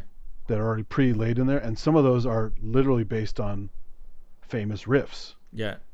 So you can hold a key down or several keys down and have it jump through the notes and do the riff. So it's pretty clever. Got to be careful with copyright strikes when you're using that stuff. Well, I'm not using it. I'm just saying it's it's exactly. there. It's there if you want it. Yeah. There's some Oleg did them on the Blue Arp as well. There's some really cool patterns on the Blue Arp. You might recall some of the ones that we're talking about. I misplaced I got to find my Blue Arp. It's in storage somewhere. Armin van, what is his name? Armin van Buren. Buren, yeah. There's one of his in there. The Transcard, yeah. The very, very famous one that he did. The one that they all play in the clubs. I'm not going to say what it is. You guys will know what it is. Steve Smith's right. The Korg Micro X, which is, I'll never sell my Korg Micro X, has a fantastic arpeggiator on it. Well, The Emax 2 is one of the best arpeggiators I ever used. Which one? There's a Emax pretty 2 good sampler. arpeggiator. That's about the best arpeggiator. Yeah, you're Noodler's gonna great. get. Yep. It's very good, yeah. And you get 2 drones. And you get 2 drones. But seriously, Roland MC505 has an insane arpeggiator on it. There's something like 3 different layers that you can choose, and there's one user layer which you can actually program yourself the patterns in. So MC505, seriously. First time right on it. Nice one, Steve. Steve, you're supposed to say this was my first day. Yeah. You reckon it's an O1W maybe for the culture beat sounds? Oh, It's the right time period, but yeah. I thought it might have been the Supersaw, the famous Supersaw JP8000. That's what I thought it might have been. But then again, hey. I used to like, there was a track that I did a cover for by Apollo 440, which is called Krupa, which is there's a cover on my YouTube channel. Gene Krupa, yeah. It's like they've sampled him. And there's some synth sounds in that I have not been able to work out how they've done them. And I don't know whether it's that they've used things like D50s and programmed their own partials and gone crazy or what, or something, maybe I'm not sure, but this is what I mean. Sometimes you can go absolute mental trying to work out what people have done. Or live layers. They stack MIDI stuff and have them all playing on top of each other, layering. Yeah. So. Yeah. I mean, I remember we talked about this a few months ago. We talked about it with Enigma, right? With the different sounds that he used. And then there was that famous racing car sample that he used, and no one knew it was a racing car sample until he told people this is actually the sound of a racing car. And I've just changed the start point and the end point of the sample, and I've chucked it in the emulator, and away she goes. There's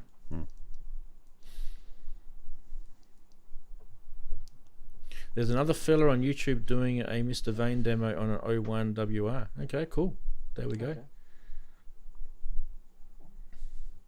Yeah, there's some good processing on that Rompler. It does a lot of clever stuff. Like, it doesn't have a proper resonant filter, but you can make it sound like it does.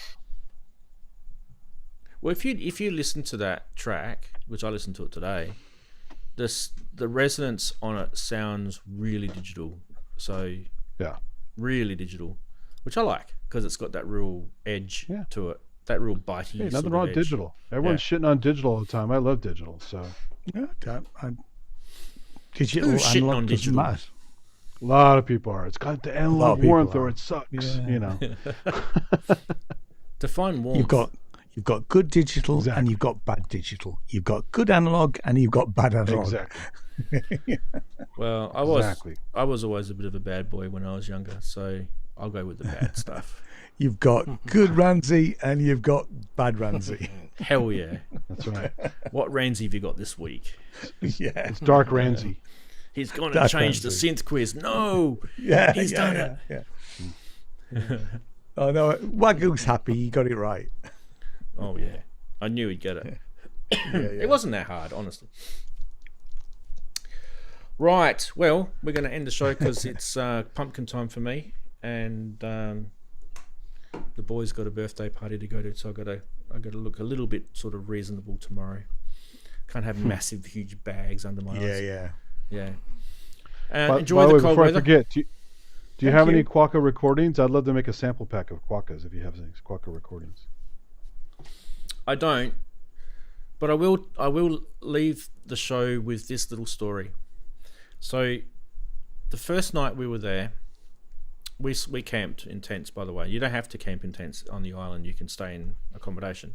But we camped in tents because we like to do things the hard way, of course.